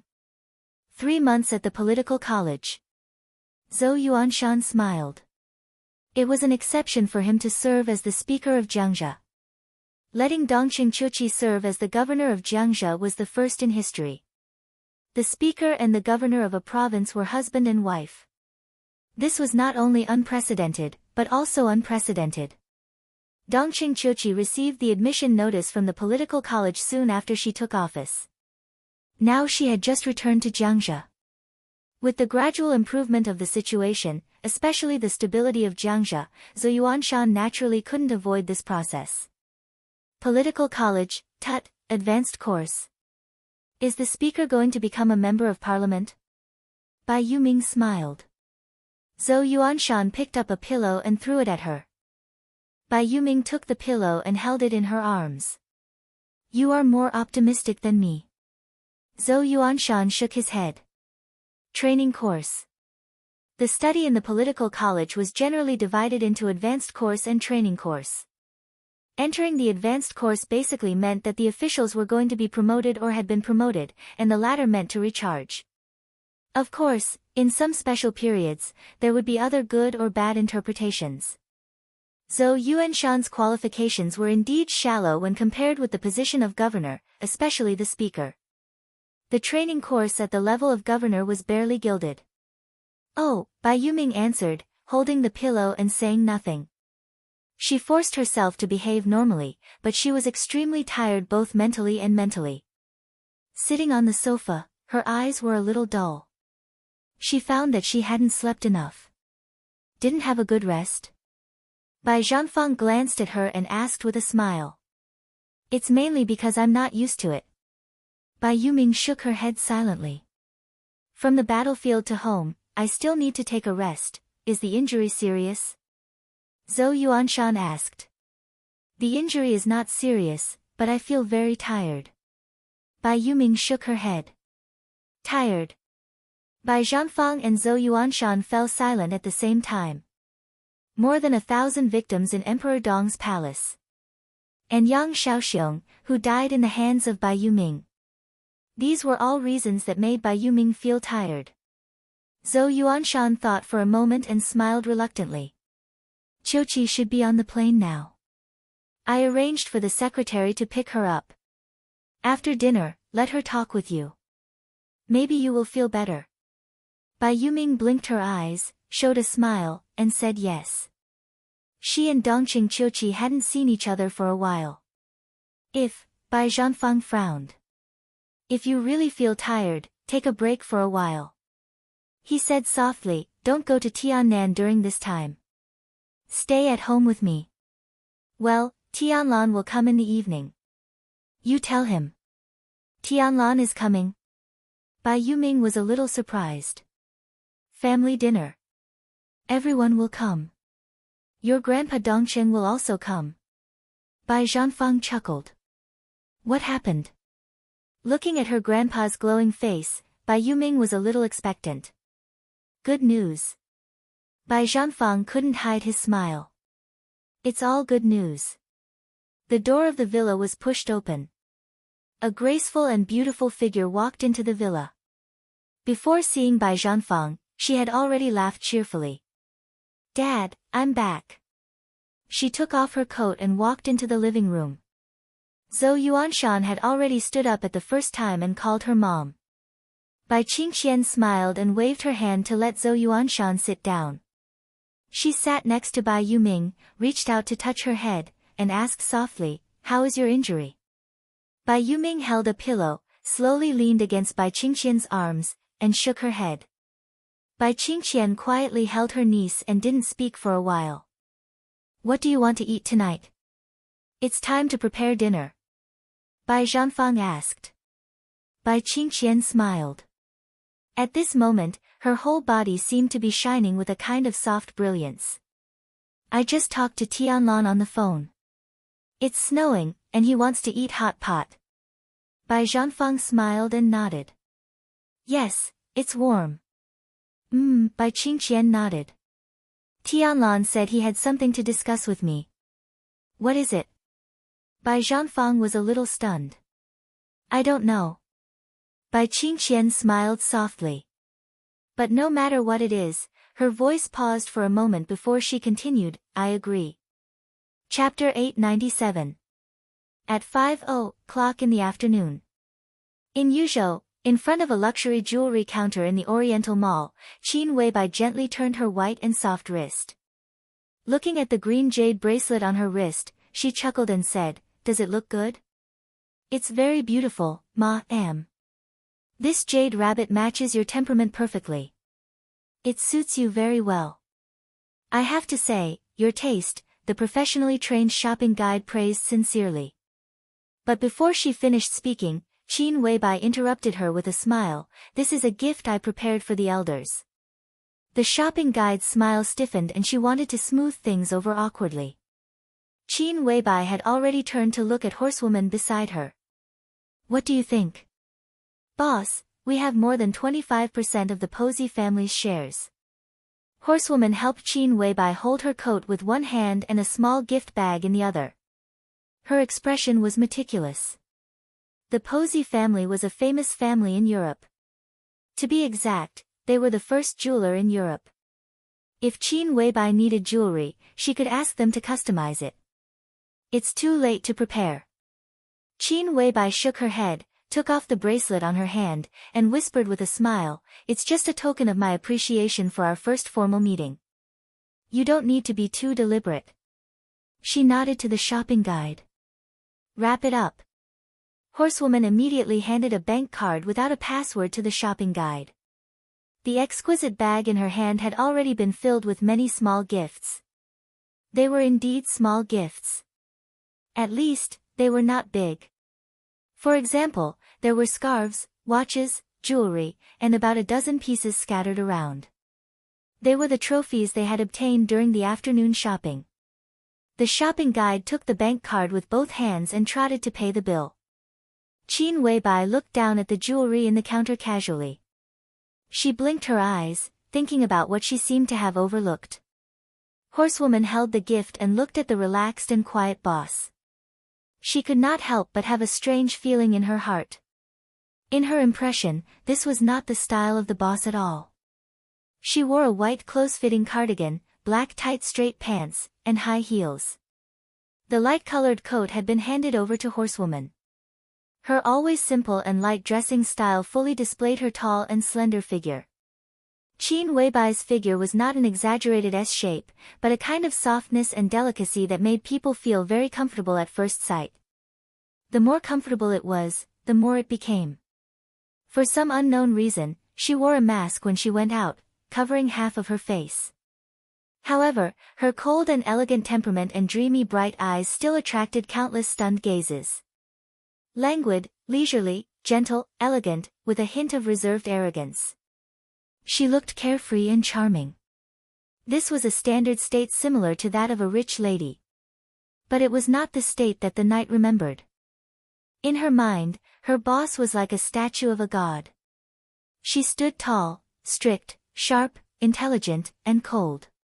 She never seemed to be in a leisurely state, nor was there the slightest bit of laziness. She always kept herself in the calmest state of mind, thinking about everything and observing everything.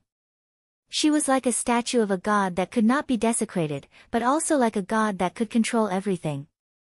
Perhaps she would become something else. But it was really hard for the knight to imagine that she would become a young housewife. The knight lowered his head and remained silent. Her eyes, which had always been arrogant and aggressive, suddenly dimmed. "What are you thinking about?" An emotionless voice suddenly rang out. Knight was shocked and shook her head subconsciously. Her voice was slightly hoarse. "No, nothing." Qin Weibai stared at her eyes and did not speak. The state that made the knight very familiar seemed to be recovering in Qin Weibai, but it did not make her feel intimate. Knight subconsciously averted his gaze. "You feel uncomfortable." Qin Weibai sat on the high chair and casually looked at the jewelry in the window. Her tone was very sure. Knight bit her lip and did not speak. At that moment, she did feel uncomfortable.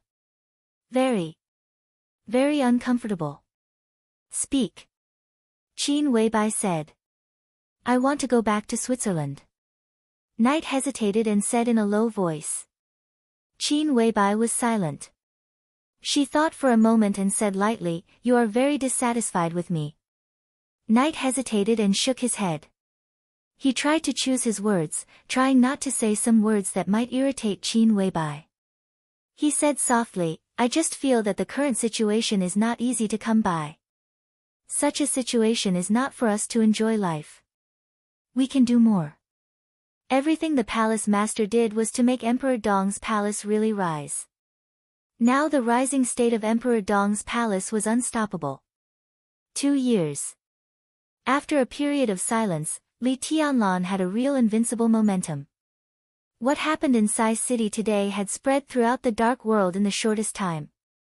Li Tianlan might have his own plan, but his actions were regarded as a show of force by countless people.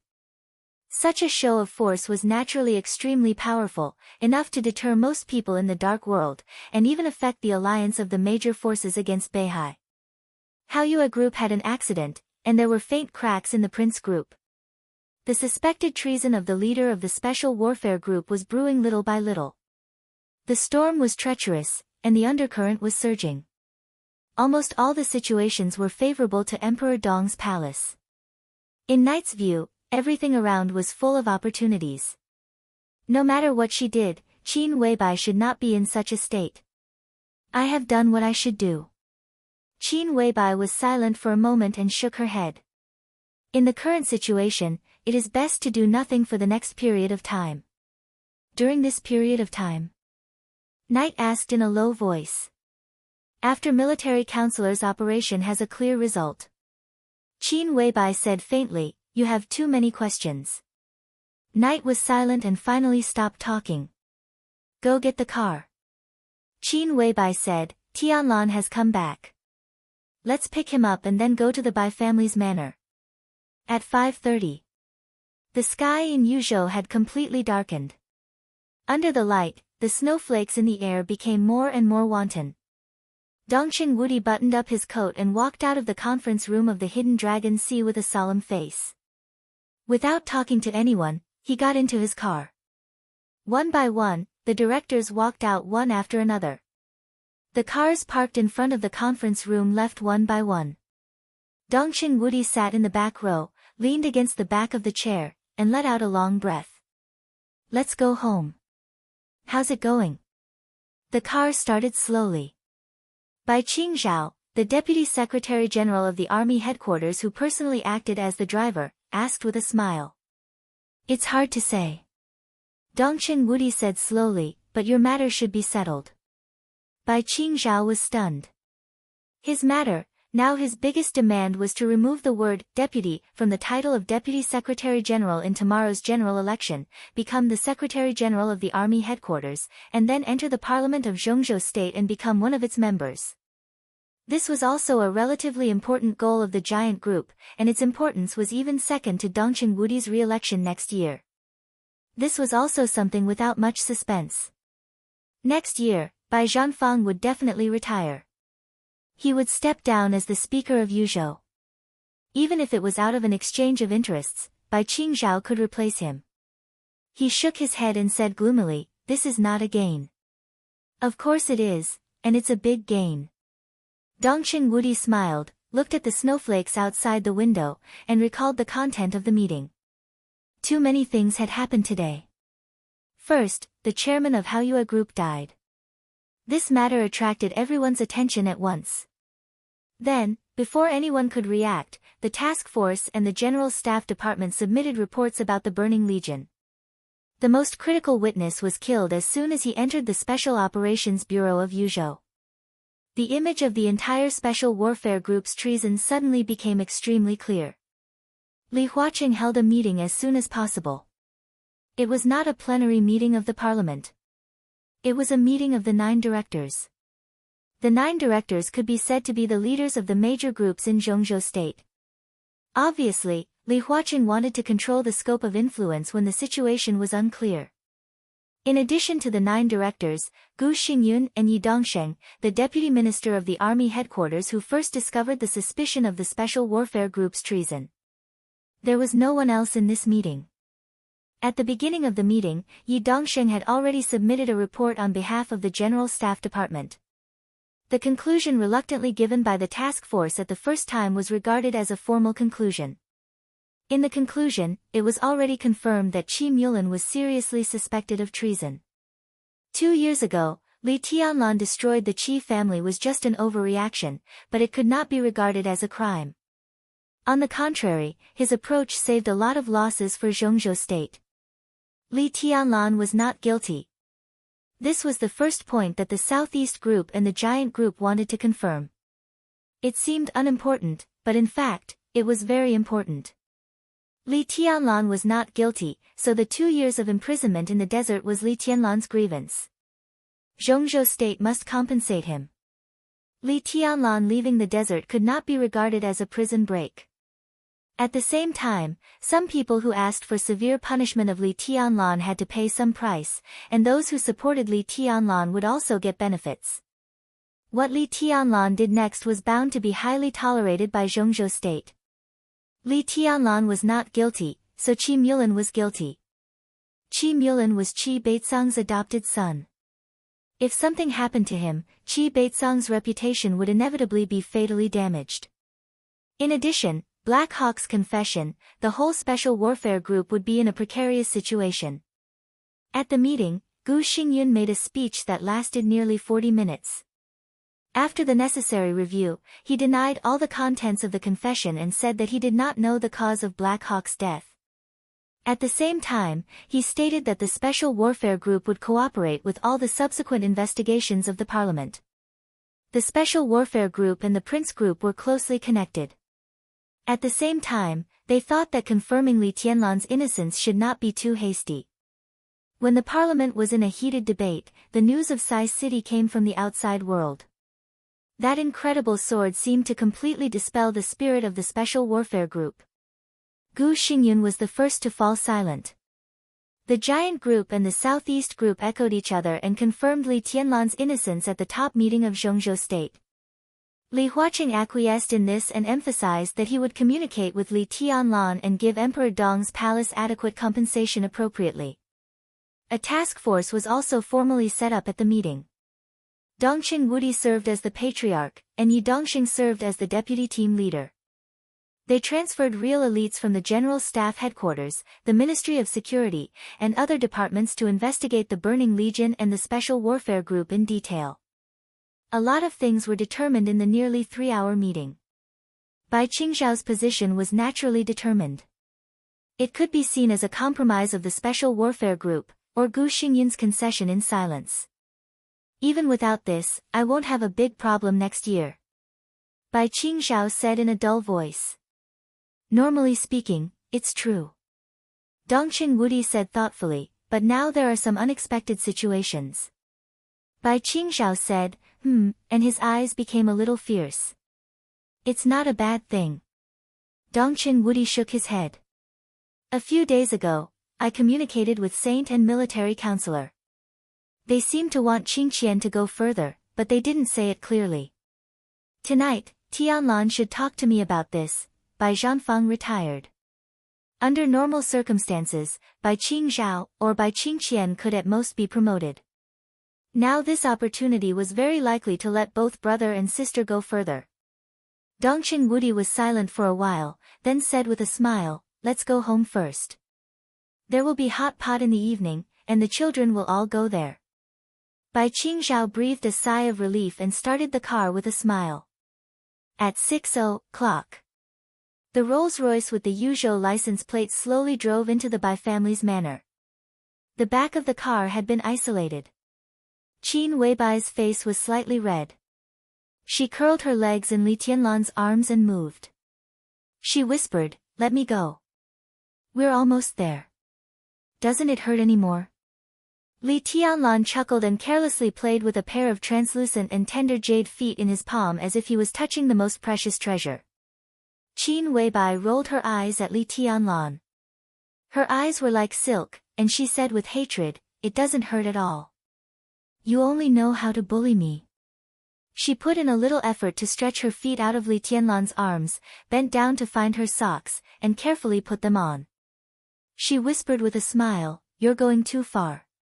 Li Tianlan smiled and was about to say something when a bright light suddenly shone from another direction. It was an Audi with a Jiangzhou license plate. The car of the Jiangzhou resident office in Beijing.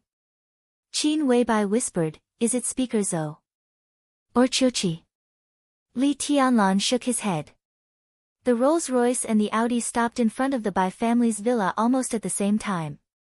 An elegant and dignified figure came out of the back row of the Audi. She looked at the Rolls-Royce beside her and seemed to wave in surprise. Sister Qiuqi. Li Tianlan got out of the car and looked at the woman beside the Audi. He was slightly stunned. Dongqing Qiuqi stood there, beautiful and dignified. In the flying snow, she was dressed warmly and held a tightly wrapped object in her arms. An object? Li Tianlan was a little stunned. In his sight, the small object moved slightly.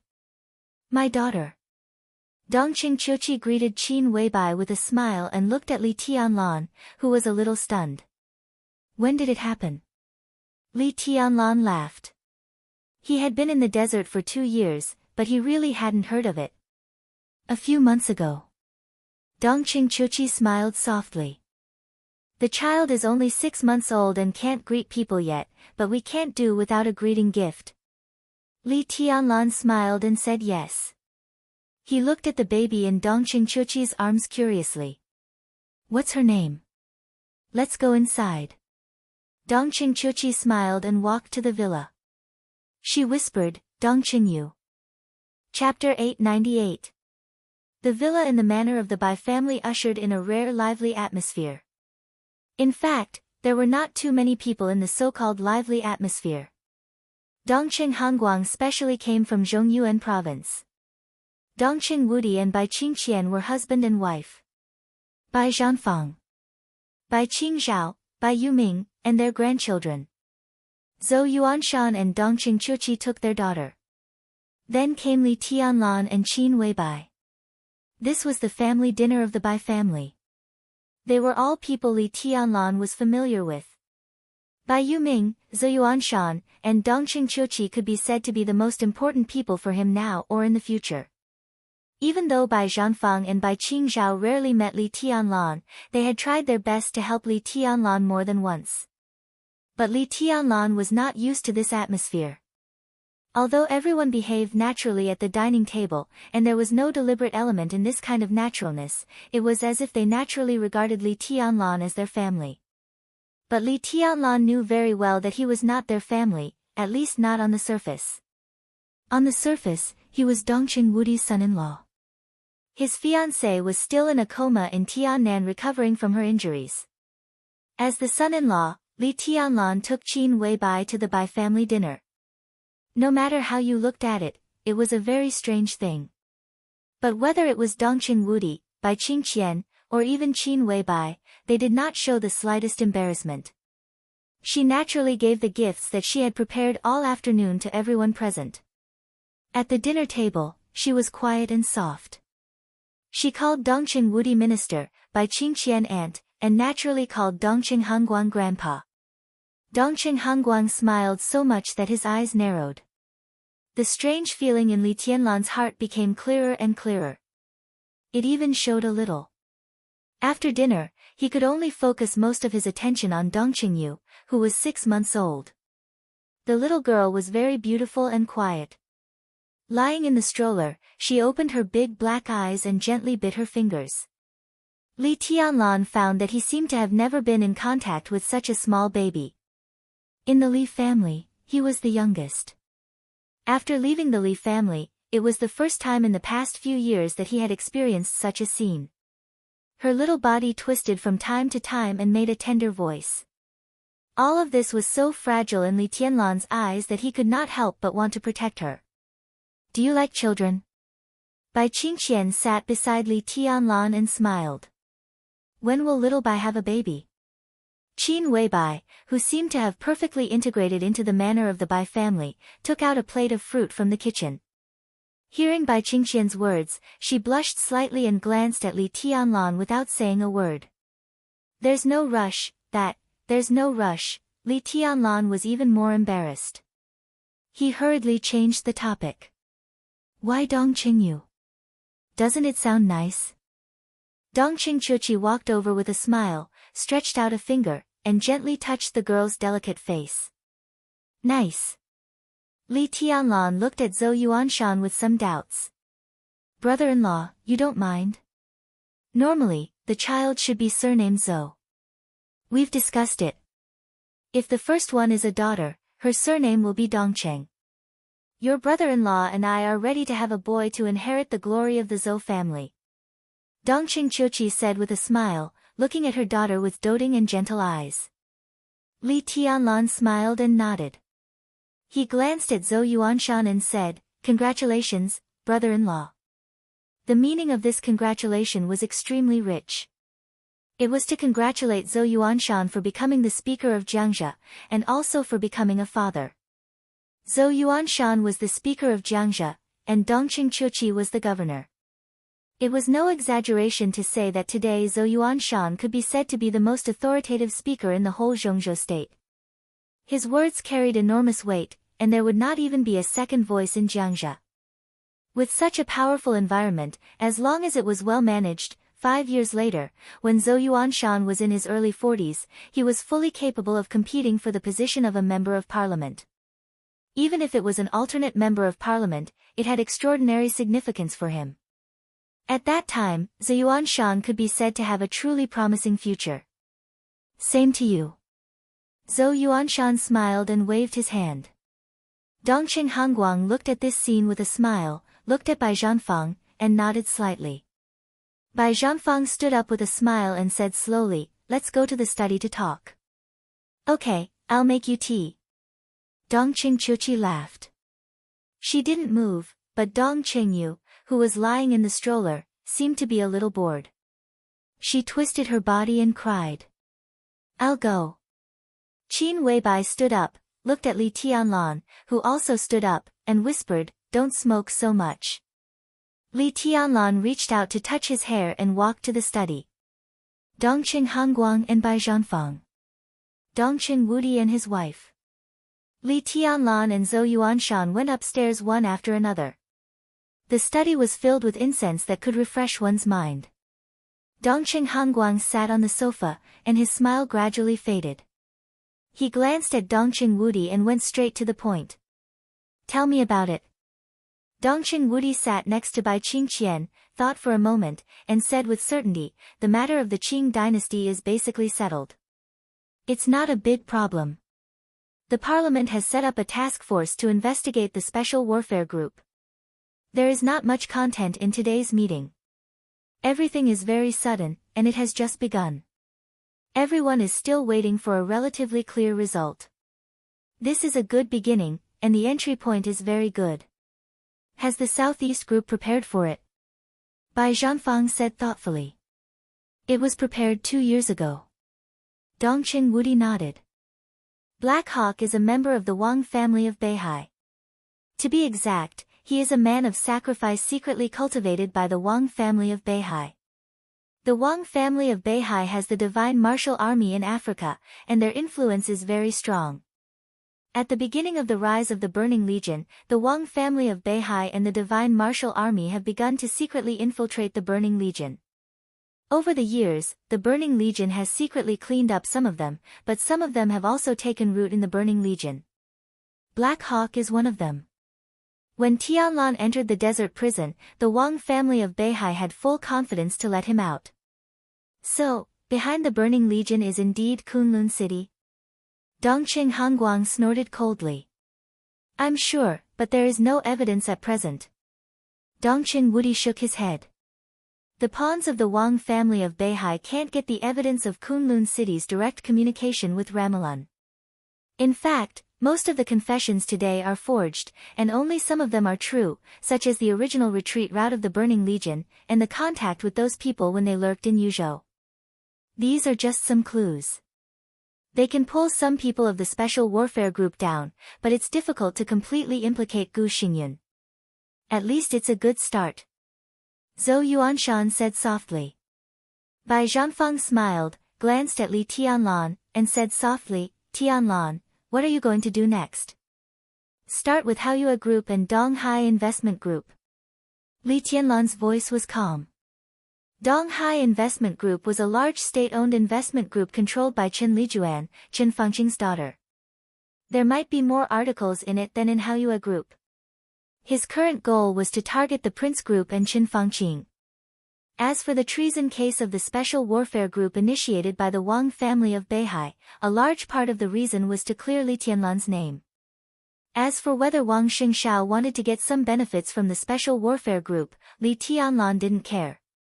As long as Bai Zhaoqing was promoted with this incident, Li Tianlan would be satisfied. His target would always be Chen Fengqing. Haoyue Group, Bai Qingqian thought for a moment. I worked with them when I was in Qinzhou. They handled many projects very cleanly. It can be seen that their chairman is a very cautious person. It doesn't make sense. Li Tianlan said softly, the Flourishing Age Fund has acquired more than 20% of the shares of Haoyue Group.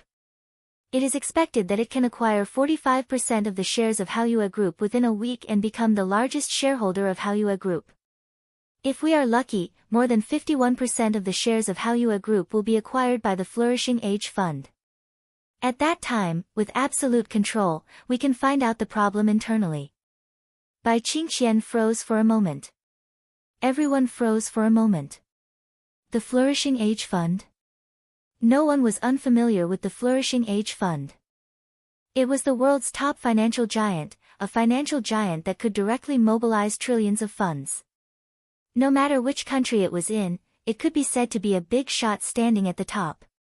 If it wanted, the Flourishing Age Fund even had the power to influence the development trajectory of Zhongzhou State. Less than a day after the accident of Haoyue Group, the Flourishing Age Fund had completed the initial acquisition and held 20% of the shares of Haoyue Group. In the next week, there was bound to be a bloody storm inside Haoyue Group. The financial giant, the Flourishing Age Fund, could completely swallow the entire Haoyue Group if it opened its mouth. The problem was that the Flourishing Age Fund had acquired Haoyue Group. Why did it let Li Tianlan find out the problem internally? The Flourishing Age Fund, Han Donglu, was the most powerful financier in Asia, a well-known philanthropist in Zhongzhou State, a super-rich man who had a close relationship with countless important figures in Zhongzhou State, and whose tentacles went deep into the 6 groups in Zhongzhou State. Dongqing Hongguang narrowed his eyes and looked at Li Tianlan. Li Tianlan nodded. Let me reintroduce myself. Han Donglu of the Flourishing Age Fund, codename Military Counselor. His voice was calm. So strictly speaking, the Flourishing Age Fund is now my property. Divine Emperor of Nine Heavens. Chapter 899. The study fell into an absolute silence for a moment. Li Tianlan's voice was very soft. But it had an absolutely powerful impact, which almost broke everyone's normal emotions in an instant.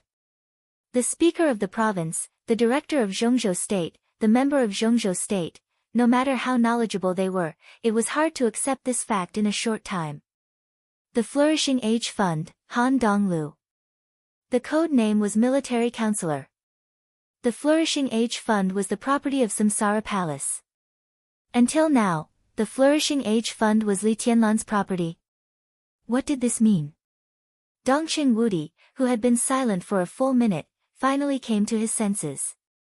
He took a deep breath subconsciously and didn't know what it meant for a moment. The Flourishing Age Fund. Emperor Dong's Palace. Han Donglu. Li Tianlan, Dongqing Wudi's eyes became a little confused. By Zhanfang, by Qingqian, Zhou Yuanshan, everyone was a little confused. The Flourishing Age Fund didn't exist for a long time. About a decade ago, they grew rapidly and expanded at an incredible speed. They could be seen in every huge financial storm in the world. They became the planners from the very beginning.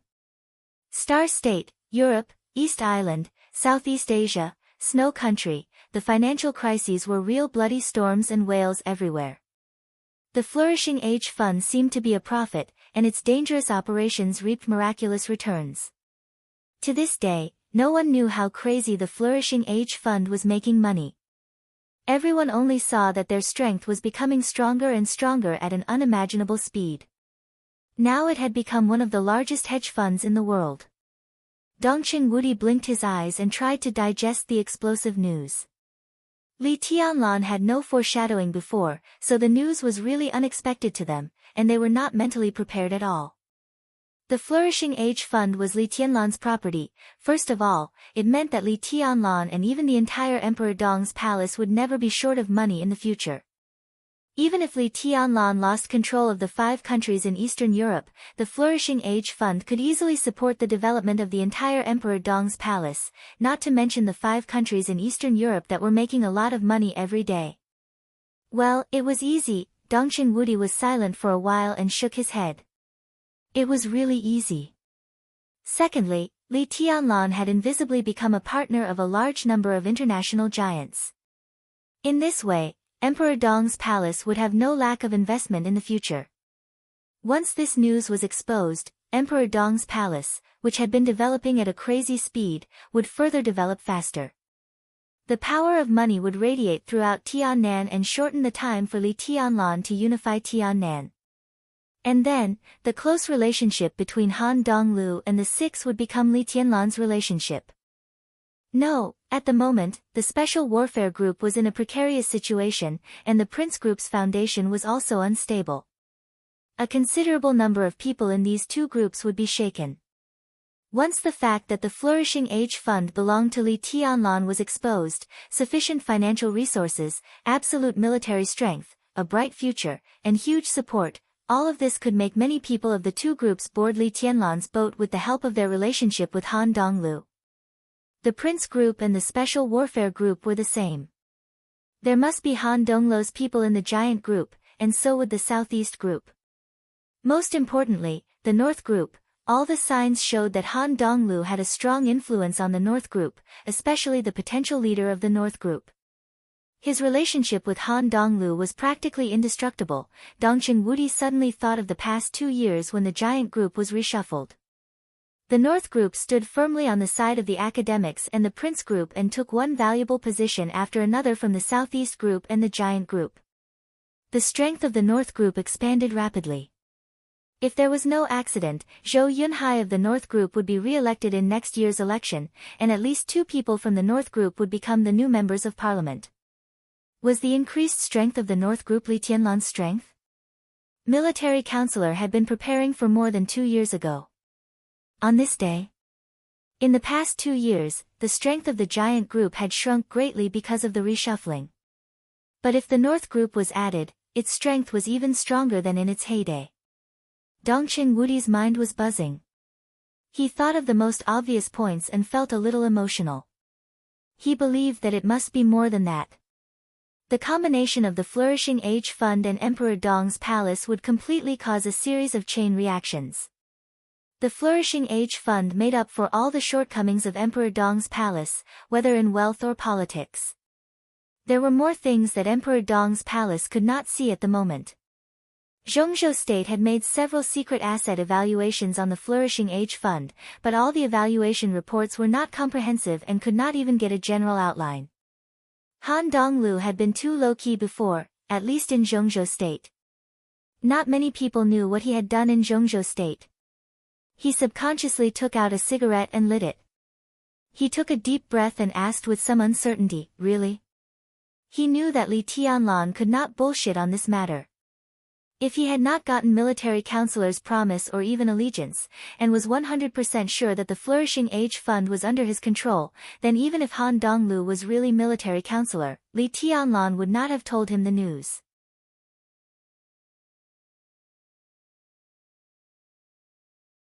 As the situation became clear, Wu Zhengmin was likely to become a director from a counselor this time.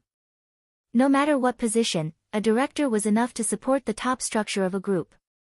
However, with the resources Li Tianlan had now, it was difficult to find a suitable candidate for counselor. So, Dongqing Wudi glanced at his wife. Without any hesitation, he nodded and said with a smile, "Yes, now the time is very suitable. I will fully support you." "Thank you, Minister." Li Tianlan nodded seriously and glanced at Bai Qingqian, intentionally or unintentionally. Bai Qingqian raised her eyebrows slightly and said with a soft smile, "Do you want me to go there?" The word "past" was easy to say, but it wasn't easy to do. Li Tianlan had a good relationship with the giant group. The new group would certainly have a good relationship with the giant group. But there were bound to be different voices inside any group. This was the same as the existence of different groups in any country. It was unavoidable. Moreover, the structure of the giant group was relatively loose. The new group and the giant group could maintain the same general direction, which was already a reflection of their excellent relationship. There were bound to be conflicts in all aspects in daily life. Bai Qingqian had to change her position from the giant group to the new group. And it was a very clear change. The most direct change was that Bai Qingqian would definitely support the policy that was beneficial to Emperor Dong's palace when it was in line with the interests of Zhongzhou State. This might hurt the interests of some people in the giant group, intentionally or unintentionally. Li Tianlan lit a cigarette and was silent for a while. Then he whispered, "Yes, and I hope brother-in-law will come." His voice was calm, and he didn't hide his ambition and purpose at all. Asking Bai Qingqian to come here might be regarded as an emergency. He hoped that Wu Zhengmin and Bai Qingqian could lay out the layout for the new group in the next 5 years. But asking Zhou Yuanshan to come to the new group was tantamount to telling Dongqing Wudi that he wanted to take away the future of the giant group. He would constantly absorb fresh blood from the giant group, absorb the forces around him, and absorb the forces that could unite into the new group. The new group would be completely dominated by him. In short, it was annexation. Annexation of the giant group. It was naked, without any disguise. Dongqing Wudi's eyes remained unchanged. He chuckled and said, "Yes, as I said, I fully support it." Bai Qingqian also nodded. The reshuffle of the giant group was to get rid of those who didn't recognize Li Tianlan's position. If Li Tianlan could set up a new group and slowly absorb the forces that recognized Li Tianlan, it would be better. After all, no matter how the giant group was reshuffled, its relatively loose structure was difficult to change. Li Tianlan's body shook slightly. He took a deep look at Dongqing Wudi. The corner of his mouth moved, but he didn't make a sound. The door of the study was pushed open. Qin Weibai, who played the role of a waitress, came in with brewed tea and took away the cigarette from Li Tianlan's mouth when she went out. "I have no opinion." Zhou Yuanshan laughed. He knew what he represented here today. He represented not only himself but also another pillar of the giant group, the Zhou family. Which position do you want Qing Qian to take? Bai Zhanfang said with a smile. He directly cut into the development of the new group, which was a tacit acquiescence to Li Tianlan's idea. Dongqing Wudi, Bai Zhanfang, Zhou Yuanshan. The three pillars of the giant group had all expressed their support. Li Tianlan breathed a sigh of relief and whispered, "The cabinet. The deputy prime minister of the cabinet? Taking over Wu Zhengmin's position. Wu Zhengmin taking over Hua Zhengyang's position." In that case, Bai Zhanfang frowned. If this operation was successful, the new group would have a great influence in the cabinet. But in this way, the position of the head of the cabinet would become more sensitive than it was now. "What do you think of the prime minister's position?" Bai Zhanfang said slowly. Li Tianlan was silent for a while and whispered, "Wen Siyuan." Chapter 900. Wen Siyuan. Chairman of Beihai, Wen Siyuan. More than a year ago, it was almost certain that it would be very difficult for Wen Siyuan to become the new director. But more than a year ago or even earlier, Wen Siyuan was the candidate that the Southeast Group was going to promote as the new prime minister. If it weren't for the constant turmoil of the Southeast Group and the Wang family of Beihai in recent years, Wen Siyuan would have become the new prime minister without any suspense. With the turmoil of the Southeast Group, there was an obvious vacancy in the position of prime minister, so this position had become the most competitive position at this time. Bai Zhanfang thought about it and glanced at Dongqing Wudi. Dongqing Wudi frowned slightly, deep in thought. "Not bad." Dongqing Hanguang suddenly laughed with some appreciation in his voice. Dongqing Wudi smiled bitterly. It was really good, but it didn't mean that the next thing would be simple. Pushing Wen Siyuan to be promoted would definitely get the strong support of the Southeast Group, and he would also get the Southeast Group's return. Wu Zhenmin's matter would no longer be a problem, and Bai Qingqian's position could basically be confirmed. The only thing he had to consider was that after Wen Siyuan entered the cabinet, he would not be easy to deal with in the future. Compared to the aggressive Chen Fangqing, Wen Siyuan's personality was more stable. His foresight might be slightly inferior to Chen Fangqing's, but his ability to control the overall situation was stronger. If Wu Zhengmin and Bai Qingqian could become the deputy prime minister and deputy prime minister respectively, the new group would become extremely powerful in the cabinet. However, if Wen Siyuan became the prime minister, Wu Zhengmin and Bai Qingqian would definitely be greatly constrained at some point. After all, the cooperation between the giant group and the Southeast Group was in the honeymoon period, but in essence, it was a mutual benefit. After the election next year, both sides would calm down and the cooperation would naturally end naturally. At that time, the cabinet, whether it was the Southeast Group represented by Wen Siyuan or the new group, would constantly check and balance each other, and neither side would be too comfortable. However, promoting Wen Siyuan was the plan with the least resistance. Although it would be troublesome, it was the most acceptable situation for the new group. The problem was, what would Hua Zhenyang do if Wen Siyuan became the head of the cabinet? At present, Emperor Dong's palace and the Wang family of Beihai declared war on the Prince Group. The support of the academics was quite important, so they would also be the final winner. They had to reap their own benefits. Hua Zhenyang's arrangement couldn't be too bad. If the most important balance couldn't be achieved, such a transaction naturally wouldn't go smoothly. If that's the case, Hua Zhenyang won't have a suitable position. Zhou Yuanshan said thoughtfully. Yes and no. Bai Zhanfang shook his head. Li Huacheng, Dongqing Wudi, Hua Zhenyang, Wu Zhengmin, Yi Dongsheng, Wang Qinglei, Zhou Yunhai, Guo Wentian.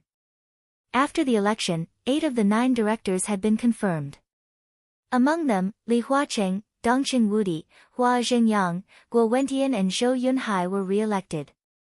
Among the 5 people, the positions of Li Huacheng, Dongqing Wudi, and Zhou Yunhai could not be changed. There were only a few positions. If Hua Zhenyang did not control the cabinet, he would have very little choice. Zhou Mulan's position in the council could hardly satisfy the academics. To Hua Zhenyang, that position was a step backward.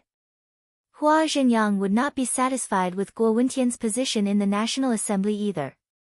If he couldn't become the prime minister, he would basically have to choose one of the two positions occupied by the Wang family of Beihai. Only in this way, along with some other compensations, would there be a possibility of the academy accepting it. Department of Supervision. Or the Vice President of Human Resources. Those two positions were what the Giant Group and the Southeast Group could offer but didn't want to. No matter which position Hua Xingyang took, it would not be less helpful to Li Huaqing than if Hua Xingyang became the prime minister. If he became the vice president, then Li Huaqing and Hua Xingyang would cooperate and hold the personnel power of Zhongzhou state tightly. This influence would not dissipate easily even after he retired. Go to the Department of Supervision. The Department of Supervision was in charge of the violations of all officials in Zhongzhou state. If Hua Xingyang took this position, it meant that the Vice President of Human Resources was someone else. It would probably be Wang Qinglei. In this way, the candidate of the Ministry of Personnel would inevitably be Li Huaqing's confidant. In addition, Hua Xingyang of the Department of Supervision, one was in charge of the appointment of national officials, and the other was in charge of the violations of national officials. It was enough to make people's scalps tingle when they thought about it. Should I make an appointment with the people of the Southeast Group and have a talk? Dongqing Wudi leaned on the sofa and whispered to himself. I'll go to the Wang family of Beihai after a while. Li Tianlan lowered his head and said lightly, I'll talk to Wang Xingshao. Dongqing Wudi nodded. I'll find a chance to communicate with the president. He took a deep breath and shook his head slightly. Next year's election was almost the most complicated in recent decades. The rise of the new group would impact the pattern of the entire Zhongzhou state. How to form a situation acceptable to all parties was a test of everyone's wisdom. Dongqing Wudi rubbed his forehead and suddenly said, When will you go to Beihai? It depends. Li Tianlan whispered, In the next few days, all the problems of Haoyue group will be exposed and fully affect the Prince group. Military Counselor is talking to some people in the Prince group. If it goes well, there will be a second voice in the Prince group. In addition, Minister, the accountability of the Beijiang military region will also begin. Everyone in the Beijiang military region who died in the battle can't become a martyr. Dongqing Wudi nodded and said solemnly, I've sent an investigation team down. If the tens of thousands of people in the Beijiang military region who died in the battle this time couldn't become martyrs, then it could be imagined how disappointed other people in the Beijiang military region would be, and how disappointed the important military figures who belonged to the Prince group would be. Li Tianlan wanted to make the entire Prince group completely split step by step. Chen Fangqing won't sit still. Dongqing Wudi said slowly. Of course. Li Tianlan nodded and said with a sneer, his only way now is to resist the pressure to destroy the Wang family of Beihai. If he succeeds, the Southeast group will fall apart and the Wang family of Beihai will be completely destroyed. With huge benefits, all of us will focus on the Southeast group, and the Prince group can also take advantage of this opportunity to enhance its strength, so he will definitely contact those foreign forces and speed up the advance of the final battle in Beihai. When there is clear news from Beihai, it will be the time for me to go to Beihai. The more Chen Fangqing wants to do, the more I will make him unable to do it. Dongqing Wudi smiled and said, during this time, stay in Yuzhou. I'll introduce some people to you. He had never thought that Li Tianlan would set up a new group. This was mainly because he didn't know the identity of military counselor. Therefore, the whole giant group was the team that Dongqing Wudi prepared for Li Tianlan. If there was no military counselor, Li Tianlan would be the leader of the giant group in the future. But now that military counselor had built a better team of the new group, Dongqing Wudi naturally had to speed up the transfer of part of the power of the giant group to the new group. Li Tianlan had never seen many of them, so it was a good opportunity to do so. Li Tianlan was silent for a moment and whispered, I plan to go back to Tiannan tomorrow. Go back to Tiannan. Emperor Dong's palace was his foundation. But since the appearance of Emperor Dong's palace, he seemed to have only been to Tiannan once. Li Tianlan laughed at himself and continued, the victims of the nightmare troop will be buried the day after tomorrow. I have to go back to see them off. Dongqing Wudi glanced at Li Tianlan and whispered, it's my duty. There's one more thing. Li Tianlan lowered his eyes slightly and whispered, military counselor is already looking for her. Minister, if possible, help me find Yuedong's whereabouts. Looking for Wang Yuetong. Zhou Yuanshan narrowed his eyes and looked at Li Tianlan seriously. Dongqing Wudi nodded and said, okay. Li Tianlan suddenly laughed. His laughter was very low and had a very strange tone to it. He looked up at Dongqing Wudi's eyes and said seriously, Minister, am I going too far? Dongqing Wudi's body stiffened for a moment. Why? Li Tianlan chuckled and said, aren't you going to say something? Dongqing Wudi moved the corner of his mouth and subconsciously glanced at Bai Qingqian beside him. Bai Qingqian clenched her hands and her face was a little pale. Tianlan, Bai Qingqian tried to speak. Li Tianlan suddenly interrupted her and said with a smile, no hurry, let's talk about it next time. He didn't wait for Bai Qingqian to say anything and turned his eyes to Zhou Yuanshan. Brother-in-law, I want to talk to you alone. Zhou Yuanshan was stunned and nodded. Okay. Let's go out first. Dongqing Wudi forced a smile, stood up and walked out of the study. His pace was a little hurried. Everyone left the study in turn. Only Zhou Yuanshan sat where he was. Bai Qingqian walked at the end. When she passed by Li Tianlan, she wanted to say something but stopped on second thought. Li Tianlan moved his eyes away. Bai Qingqian forced a smile and seemed to reach out to touch Li Tianlan's head. But she finally withdrew her hand and left the study. Zhou Yuanshan watched all this quietly. He looked at Li Tianlan, whose face was a little complicated. Why don't you let them go on? He asked suddenly. Li Tianlan was silent for a long time and then whispered, does it make sense? Yes. Zhou Yuanshan nodded seriously.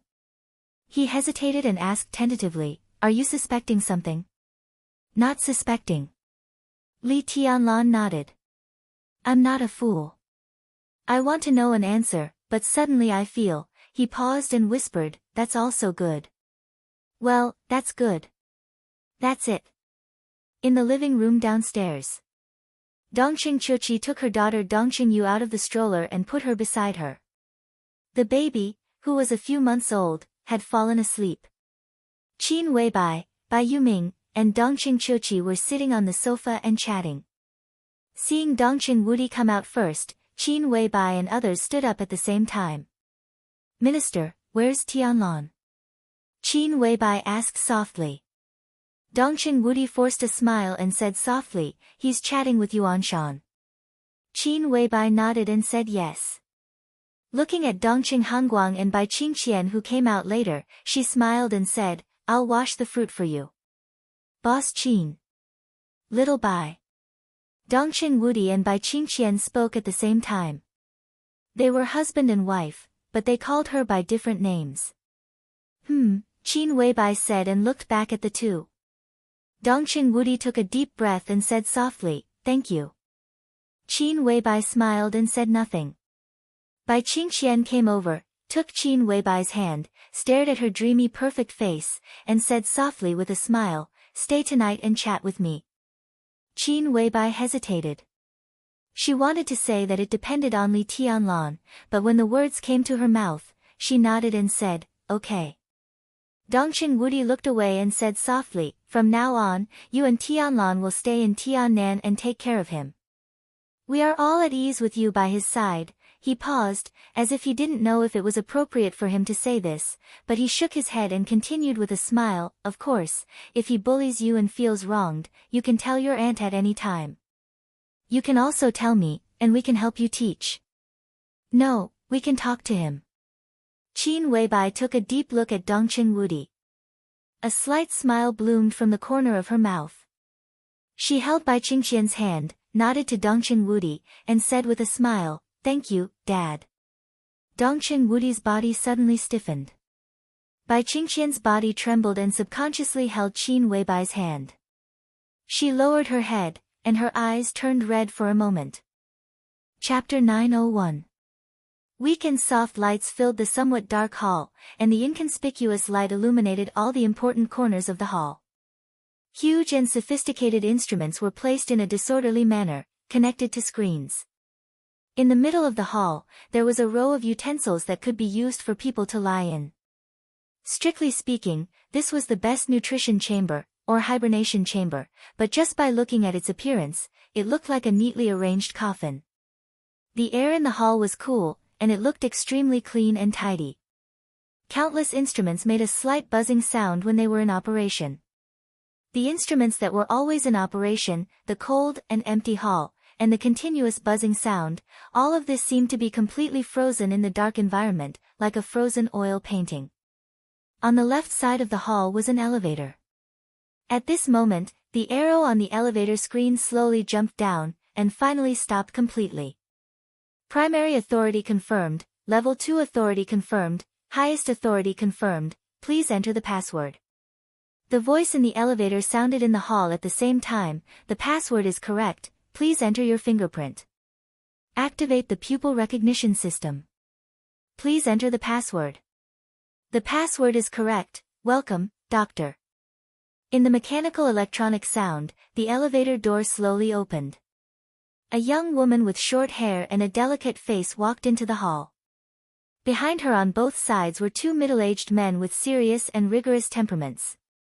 A middle-aged man immediately pressed a red button in the hall. At the same time, countless screens in the hall lit up almost at the same time, dispelling the darkness in the hall. Countless data slowly flowed on each screen.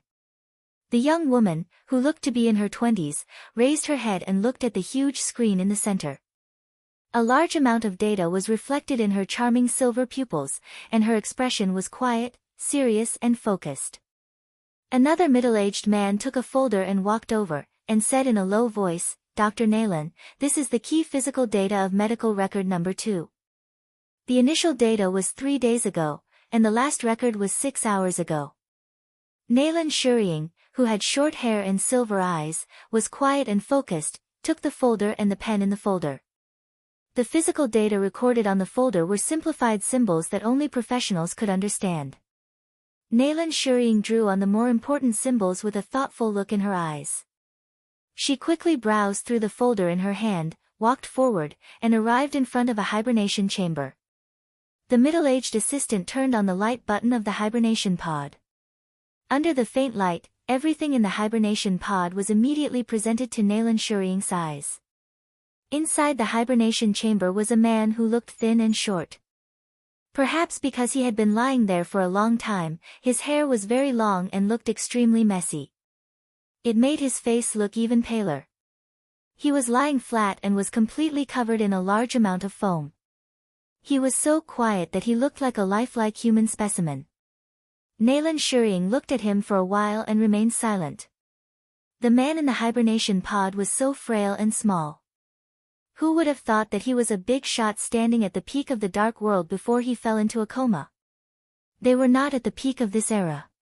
They belonged to the peak of the Sword Emperor's era. There were chosen ones, half-step chosen ones, and the peak of the invincible realm in that era. His most powerful time was very short, but in that short period of time, he successfully killed Arsis, an expert at the peak of the invincible realm in the state of coronation, killed thousands of the most elite saint warriors of the Vatican, and he had even heavily injured the Sword Emperor, who had almost stepped into the ranks of geniuses. Situ Wanjie. The Vatican might not forget this name for a very long time. Naylan Shurying shook her head slightly and looked at the small screens on the edge of the hibernation pod. His heartbeat was normal, and his breathing was normal. She pressed a button, and an X-ray quickly appeared on an instrument on the other side. Naylan Shurying took the X-ray and looked at it carefully for a while. Then she nodded and said, his body has basically recovered. Tribulation was sent to Tiannan about half a month ago. Yuzhou had basically determined his physical state, but they still couldn't wake him up. Emperor Dong's palace took the initiative to take Tribulation over and started the deepest level of treatment and observation. All the physical data showed that Tribulation's muscles had returned to normal, and his bones had begun to heal slowly. At present, he was close to the level of a normal person. But he was still unconscious. Nalan Shireen looked at him and was silent for a while. Then she whispered, "Continue to observe." The two assistants froze for a moment and said subconsciously, "Observe?" In their original plan, if Tribulation's body was really normal but he couldn't wake up, the next thing they should consider was different levels of mental stimulation. Observe first. Nalan Shireen nodded and said, "His Highness Li Tianlan will come back in the near future. We'll see what he thinks then." The two assistants nodded and didn't say much. Nalan Shireen handed the document in her hand to the assistant and walked to another hibernation pod. "How's the situation of medical record number 1? "Same as always," the assistant said with a bitter smile. "Her body is still slowly recovering, but in a short time, there is no hope of recovering to the level of a normal person. We often monitor her brain waves, and the data is even lower than that of medical record number 1. Her body is quite seriously damaged, and it can be said that she is infinitely close to death." Nalan Shireen's footsteps paused. "No." She shook her head and whispered, "You haven't seen a person who is really infinitely close to death." He came to the hibernation pod in the middle and turned on the light source. In the hibernation pod, Dongqing Rushi, who was covered with foam, closed her eyes and didn't move. Nalan Shireen watched all this quietly.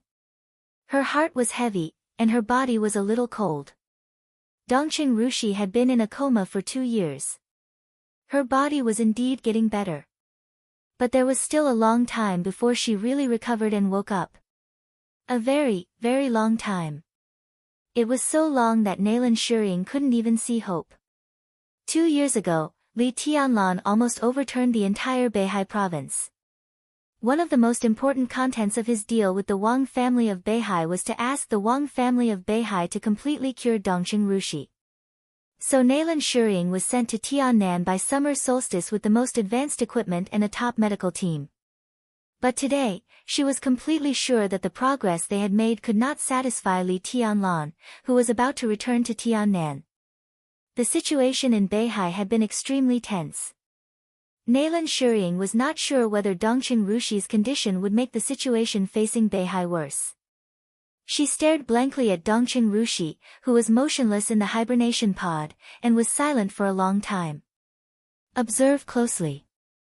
After a long time, she took a deep breath and said in a low voice, "I stay in the lab most of the time.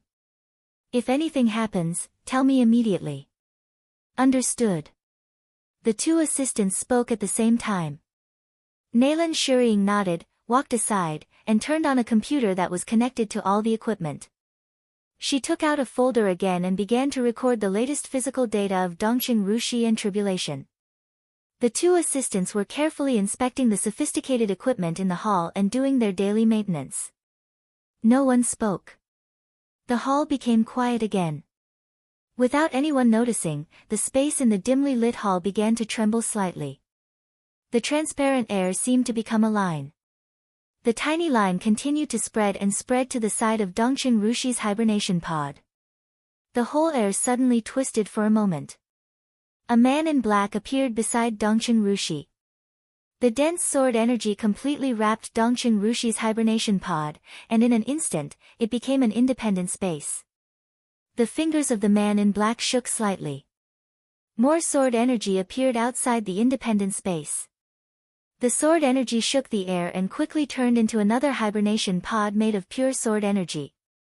Nalan Shireen unconsciously raised her head and glanced in the direction of Dongqing Rushi. The hibernation pod was still there, and the light was still on. She sighed softly, lowered her head, and continued to copy the data. The man in black stood there quietly, looking down at Dongqing Rushi, who seemed to have no breath of life in the hibernation pod, with a complicated look in his eyes. It was a kind of complicated look that contained countless emotions. Blame, love, helplessness, guilt, and bitterness. He gently put his palm on the hibernation pod, slightly narrowed his eyes, and laughed self-deprecatingly. "Why didn't you ever think? Why did Jade Pool give you the silent sword? Why didn't you ever think that it was abnormal for the Dongqing clan to brainwash you again and again for so many years? Silence gave you the destructive power of the invincible realm when you were in the thunder-shocking realm, at the cost of your own life. After so many years of brainwashing, plus silence, how obvious is that? The Dongxing clan just wanted to keep you by his side, to use you as his most powerful safeguard before he grew up. In East Island, I stopped you from drawing the sword for the first time. Didn't you realize something? I'm disappointed, his voice gradually deepened. I'm disappointed in you. Dongxing Rushi, who was in the hibernation pod, didn't move. So stupid, the man in black breathed a sigh of relief and sneered. Your mother betrayed me for you. Why did you do that? You're not even as good as her. You made yourself like this.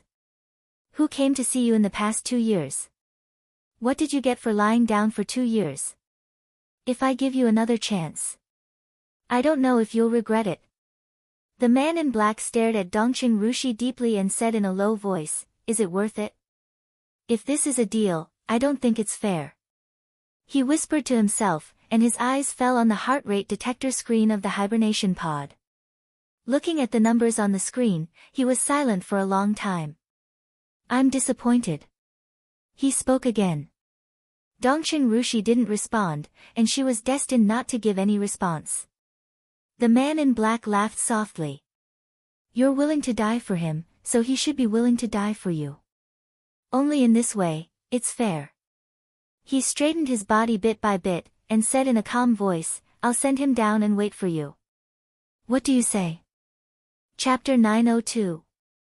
In the quiet hall, Nalan Shuying slowly stood up. She recorded the latest body data of Dongxing Rushi and Tribulation respectively, planning to leave here and go to her own lab to study. The subtle and imperceptible sword energy space began to separate layer by layer. The black-clothed man silently followed Nalan Shuying into the elevator. The elevator slowly went up 15 meters underground.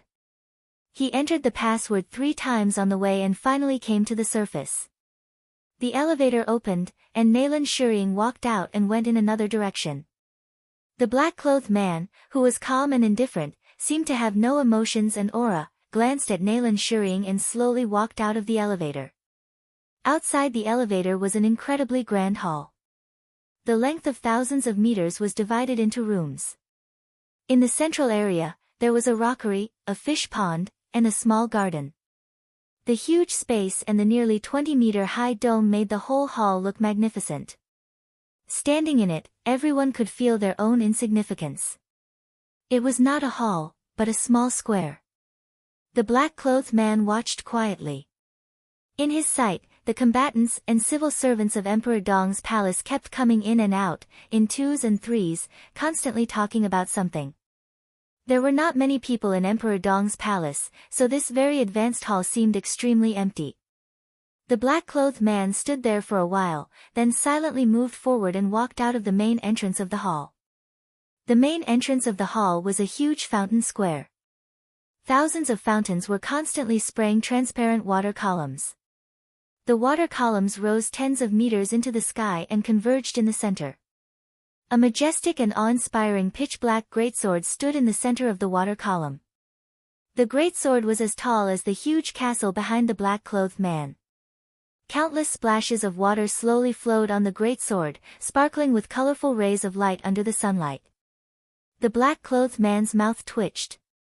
He had almost never seen such a large fountain square. Not to mention in Tiannan, even in Yuzhou, a fountain square of this scale could almost be regarded as a landmark. He narrowed his eyes, smiled self-mockingly, and whispered, "This is really the style of a nouveau riche." His figure directly passed by the fountain square, straight ahead, and stepped on a verdant lawn. There was a group of white pigeons that were not afraid of humans on the lawn. Several young women of Emperor Dong's palace seemed to be feeding the pigeons on the lawn during the break.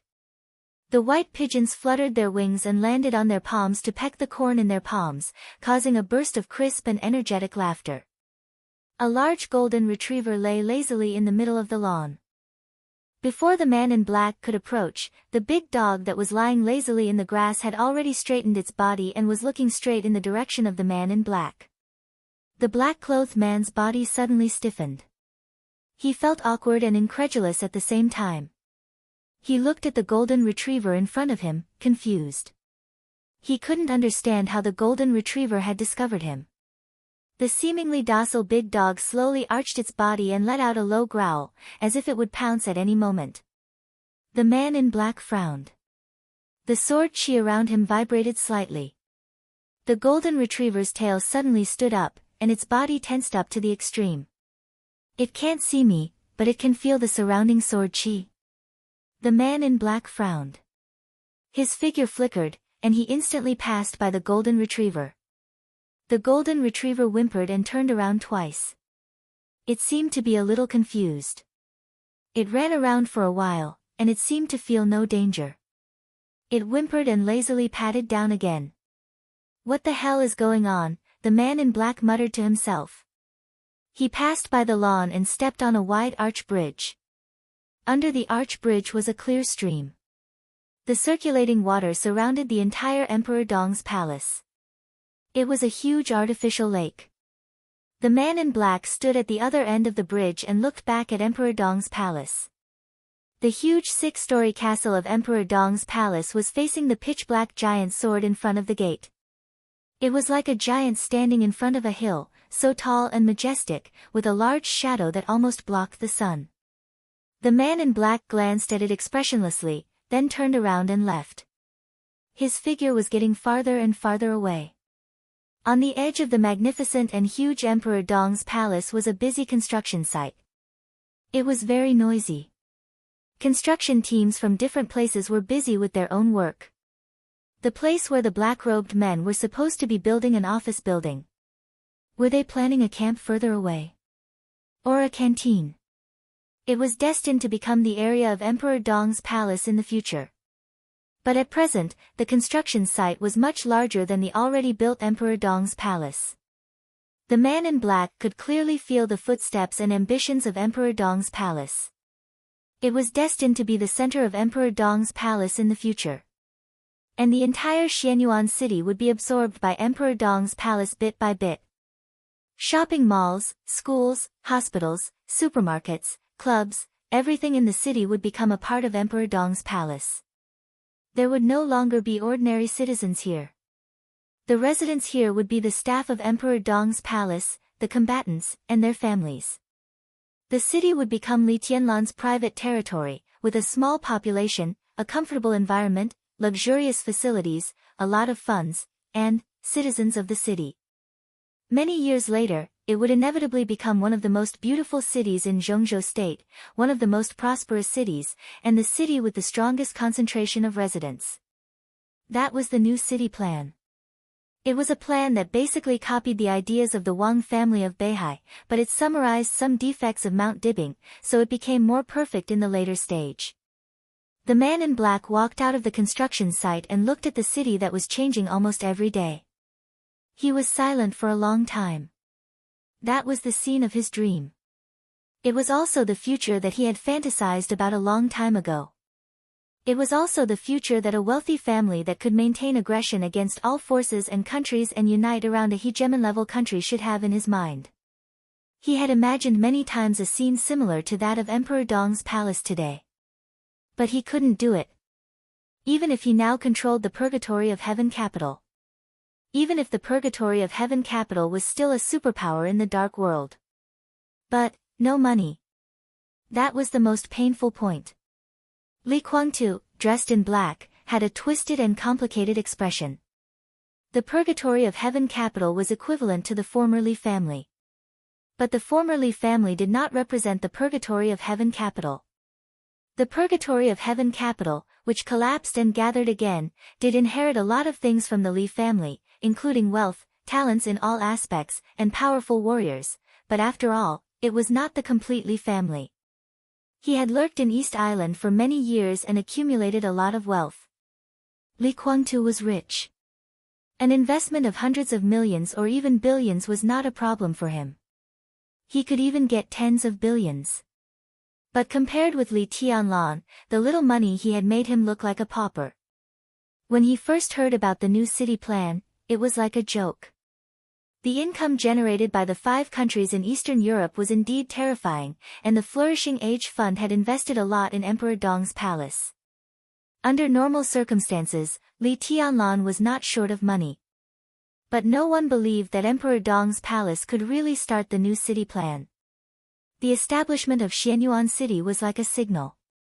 Donghuang, in the shortest time possible, the palace had invested all of its financial resources into Xianyuan City. Money was consumed crazily and Xianyuan City continued to develop. Even during the period when Zhengzhou state gradually reduced its support for Xianyuan City, Emperor Dong's palace did not stop. Where did the money come from? This was the question that puzzled Li Kuangtu the most. The professionals of the Purgatory of Heaven capital had already made professional statistics. Even if the interests of the 5 countries in Eastern Europe were beyond imagination, Emperor Dong's palace could not mobilize such a huge amount of funds. As Zhengzhou state's attitude became clearer, the wealthy families that invested in Emperor Dong's palace became more cautious. Such a situation was bound to cause a break in the capital of Emperor Dong's palace. But here was the problem. Not only did Emperor Dong's palace not have a problem with its funds, but they could mobilize more and more money. This could be seen from the overall transformation of Xianyuan City. The construction and expansion of Emperor Dong's palace and the overall transformation of Xianyuan City. In nearly a year, Changning Qiancheng, Xianyuan City, launched dozens of large-scale projects in a row. They really did not consider the problem of a break in the capital. In fact, their capital did not break. The Purgatory of Heaven capital had not figured out where the money came from. But today, where the money came from was no longer important. What mattered was that the new city plan of Emperor Dong's palace was actually possible to be realized. At this rate, it would take at most 5 years. 5 years later, Xianyuan City would become a complete Emperor Dong's palace. With all kinds of resources coming in continuously, it meant that in 6 or 7 years at most, the whole Tiannan would become the back garden of Emperor Dong's palace. What everyone did not know, or subconsciously ignored, was Li Kuangtu's current martial arts. To be exact, it was the secret that he suddenly appeared after many years of dormancy. In the past 2 decades, in everyone's impression, the biggest traitor in Zhengzhou state had already fallen. Summer Solstice had resisted Li Kuangtu's attack with a murderous weapon at the cost of her martial arts foundation. While destroying the murderous weapon, she had almost completely destroyed Li Kuangtu's martial arts foundation. He had completely fallen under the siege of several invincible realm experts and many experts at the peak of the thunder-shocking realm. This was everyone's impression. No one knew that he could recover, lurk in East Island, and set up the Purgatory of Heaven capital. When the Purgatory of Heaven capital first appeared, deity, who could compete with Wang Tianzong, could be said to be brilliant. But except for a few people, no one knew the true identity of deity. His identity was completely exposed in the chaos in Eastern Europe 2 years ago. But with the eternal sword above Mormon's ending Wang Tianzong, that era had come to an end. Maybe someone would pay attention to Wang Tianzong. But there were very few people who paid attention to Li Kuangtu. There were even fewer people who paid attention to Li Kuangtu's martial arts. Almost no one wanted to know how Li Kuangtu could set foot on the peak of the invincible realm when his foundation was almost ruined. The martial arts that Li Kuangtu had been exposed to since he was a child was the 24 moves of sword. The 24 moves of sword of the Li family. But it also contained a lot of the strengths of the Wang family of Beihai and the Lin clan's martial arts. All his martial arts foundation had completed a most desperate nirvana when the foundation was almost completely ruined. He embarked on his own path when he was in the worst state. The longevity seal and the immortal seal. The inspiration absorbed from the 24 moves of sword transformed into a new unique technique, which became the key to reshaping his foundation. The most important thing was that he used to have the dragon vein, although it was only a part of the dragon vein. Now, although his dragon vein had inexplicably disappeared, a large amount of vitality was still nourishing his flesh and blood. Powerful recovery ability. Martial arts that reshaped the foundation. All of this meant that no matter how serious his injury was, as long as he was not dead, he could recover faster than others and other experts at the same level. In the chaos in Eastern Europe, he was the first to wake up from a coma. He stayed in Tiannan for 2 years and didn't make a move. Everyone thought that his injury was serious, or even completely destroyed. He stood in the darkness where no one could see and silently recovered from his injury. His injury was more serious than that of Lin Fengting. But today, his state was even slightly better than Lin Fengting's. Those injuries had not healed yet. But now he was the real #1 expert in the dark world. Li Guangtu was not in a hurry. He was not in a hurry at all. He felt that he still had enough time. The game between Beihai, Zhengzhou State, and the giant group had been in a stalemate. One advanced and the other retreated, and the 3 parties were trying their best to maintain a balance. Before the result of the game came out, it was difficult for Li Tianlan to get out of the desert prison. And at Li Tianlan's age and physical condition, it was almost impossible for him to enter the invincible realm. In Li Guangtu's view, such a game would not have a relatively clear result until after next year's election at the earliest. In other words, he had at least a year to keep a low profile and recuperate. It was difficult for him to be sure that he would recover in a year, but he had his advantages. The longevity seal and the immortal seal were enough to make his state better in the next year and further get rid of Lin Fengting, who was also recovering. At that time, he would undoubtedly have more confidence. Even if there were any accidents in the middle, the time of the game would be further extended. Li Guangtu had already begun to think of ways to intervene in the internal game of Zhengzhou State, intending to create some chaos. But he never thought that Chen Fangqing would be so stupid as to start a bullshit termination plan. The most ridiculous thing was that the plan was completely exposed not long after it started.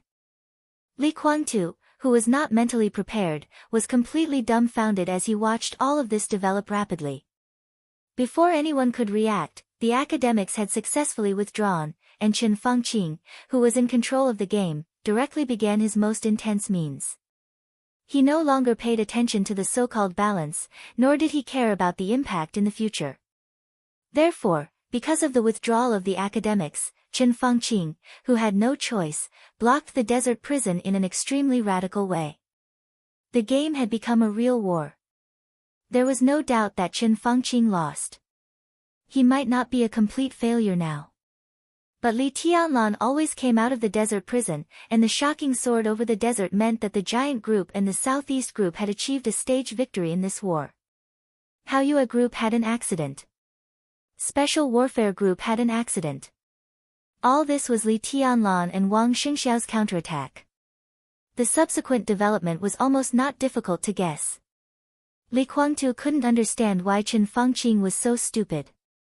Maybe he was not stupid, but from the moment the termination plan was exposed, he had no choice. The termination plan was not a mistake. The only mistake was that it was exposed. Li Guangtu didn't bother to think about the inside story.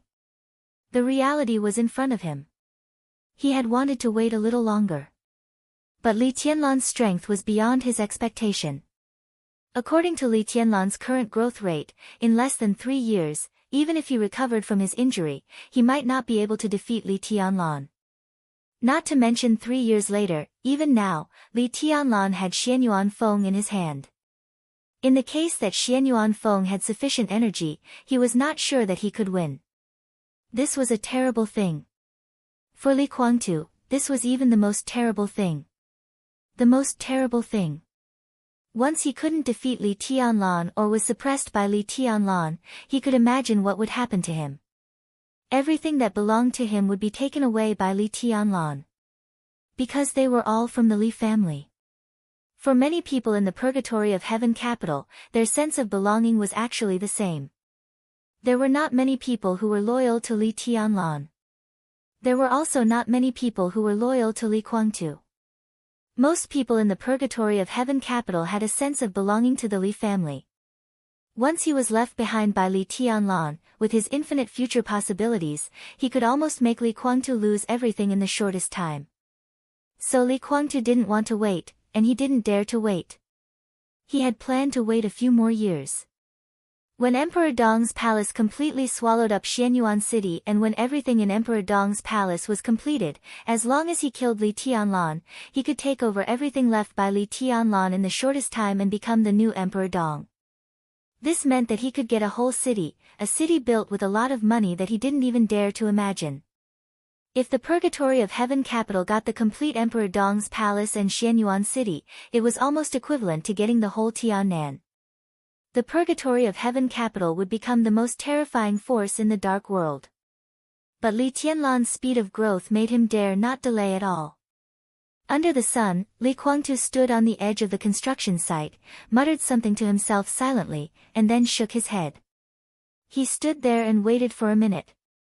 A pitch-black Passat slowly drove over. If it was in Tiannan 2 years ago, it could be said to be an absolute luxury car. But in the current Xianyuan city, it was a completely inconspicuous ordinary car.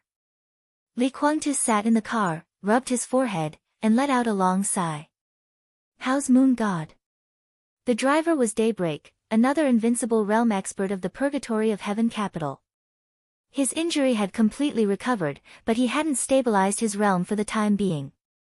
His powerful aura was constantly fluctuating. Not good. Li Guangtu whispered, very not good. His voice was a little depressed. Daybreak was silent for a while, started the car, and whispered, it's not necessarily hopeless. I've heard of Silver Eyes in Beihai. She can be regarded as an authoritative figure in this field. Now the cooperation between Beihai and Emperor Dong's palace is at a critical period. Even if it's to please Li Tianlan, the Wang family of Beihai will inevitably work harder to let Silver Eyes save Moon God. It's a good thing to let her stay here for the time being. She's too slow. Maybe I should talk to the Wang family of Beihai, of course, after the final battle. Li Guangtu narrowed his eyes. After the final battle, he would kill Li Tianlan and annex Emperor Dong's palace before Zhongzhou state reacted. And after the final battle, if Li Tianlan died, the current situation in Zhongzhou state would be different again. Daybreak was silent for a while and didn't speak. How's Dawn doing in East Island? Li Guangtu suddenly asked. Everything is going well. Daybreak nodded. My Shiranui is very cooperative. At present, Dawn has regained control of Liuhua Palace. In Heaven Capital, our pawns have been activated.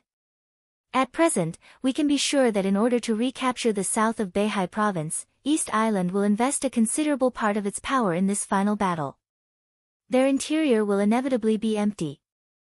With the cooperation of Liuhua Palace, we can get back part of the power of East Island. Liuhua Palace was a name that had been dim in the dark world for several years.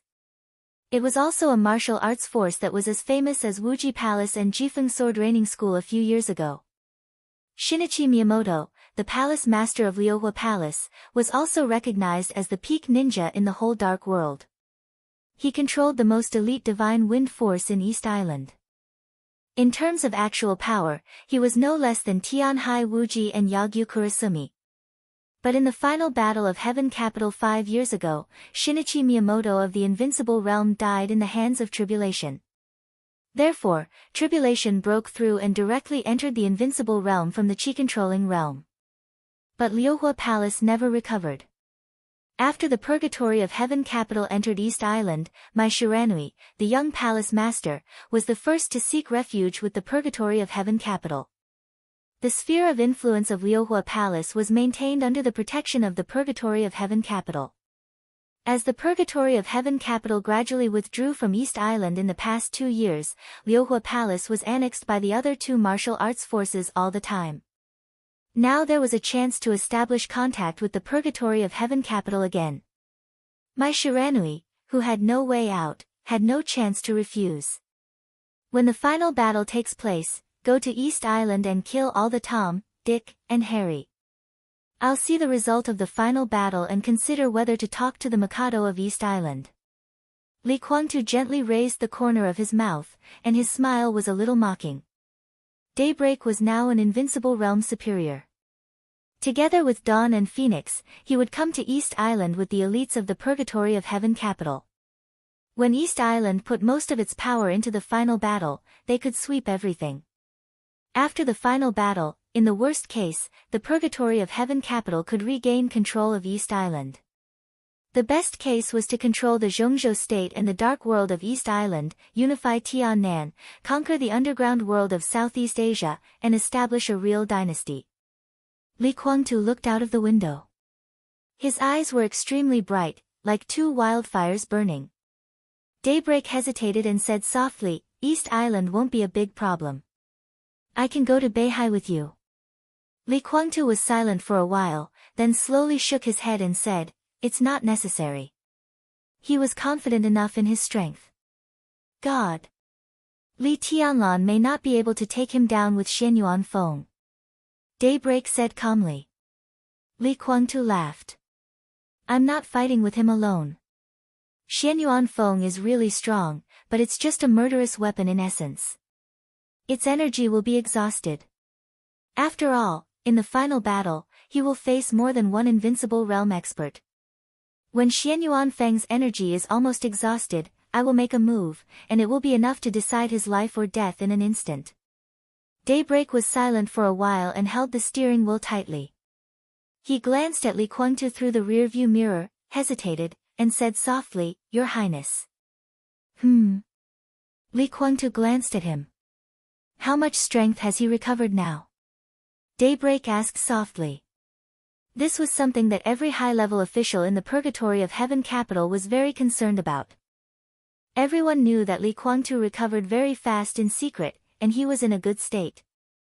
This was also an important source of confidence for them to plot against East Island again. But no one knew how much Li Kuangtu had recovered. Li Kuangtu was silent for a while and said calmly, "In the normal state, I've recovered about 70%, which is about the same as my heyday before I went to Eastern Europe." Daybreak's eyes lit up. He went to the heyday of Eastern Europe. At that time, Li Kuangtu was a god, with the strength that could break through the peak of the invincible realm at any time.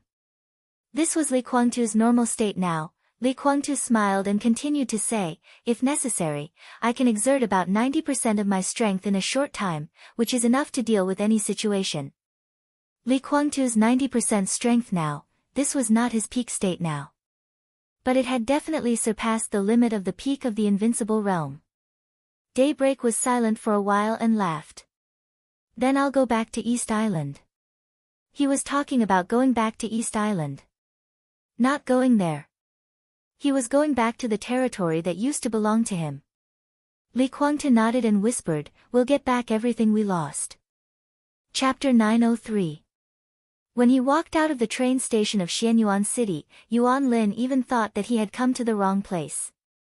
In his initial impression, Xianyuan City should have been a small city belonging to Annan State. After it was split, it became one of the cities belonging to Tiannan State. Tiannan had always been in a state of chaos, with undercurrents surging. It had never been peaceful.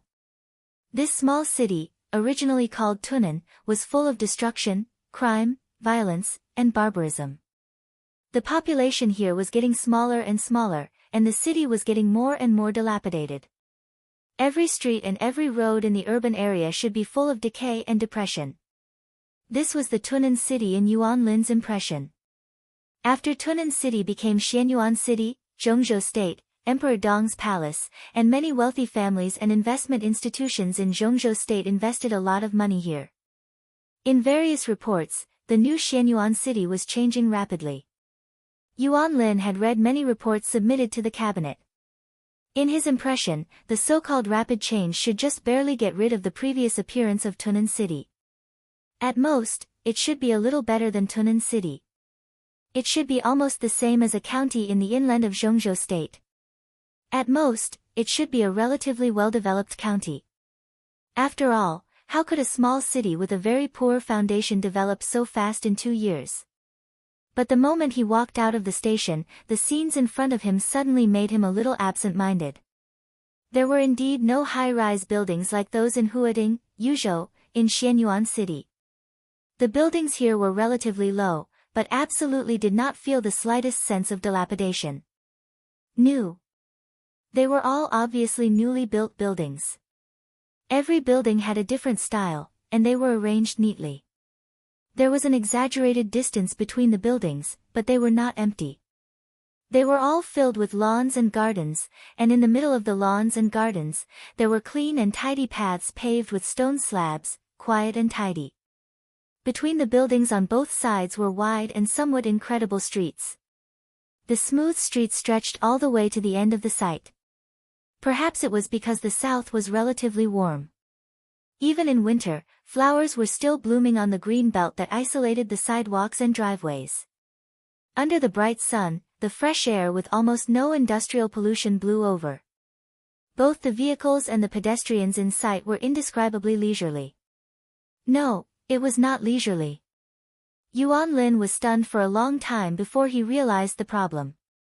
As the first deputy director of the cabinet office and the chief secretary of the prime minister, he spent most of his time in Yuzhou or inspecting various places in Zhongzhou state with Qin Fangqing. He traveled to many places. However, he had never seen a city like Xianyuan City. The biggest difference was the population density. There were very few people in Xianyuan City. It was so little that it was hard to believe. There was no heavy traffic, no dense flow of people.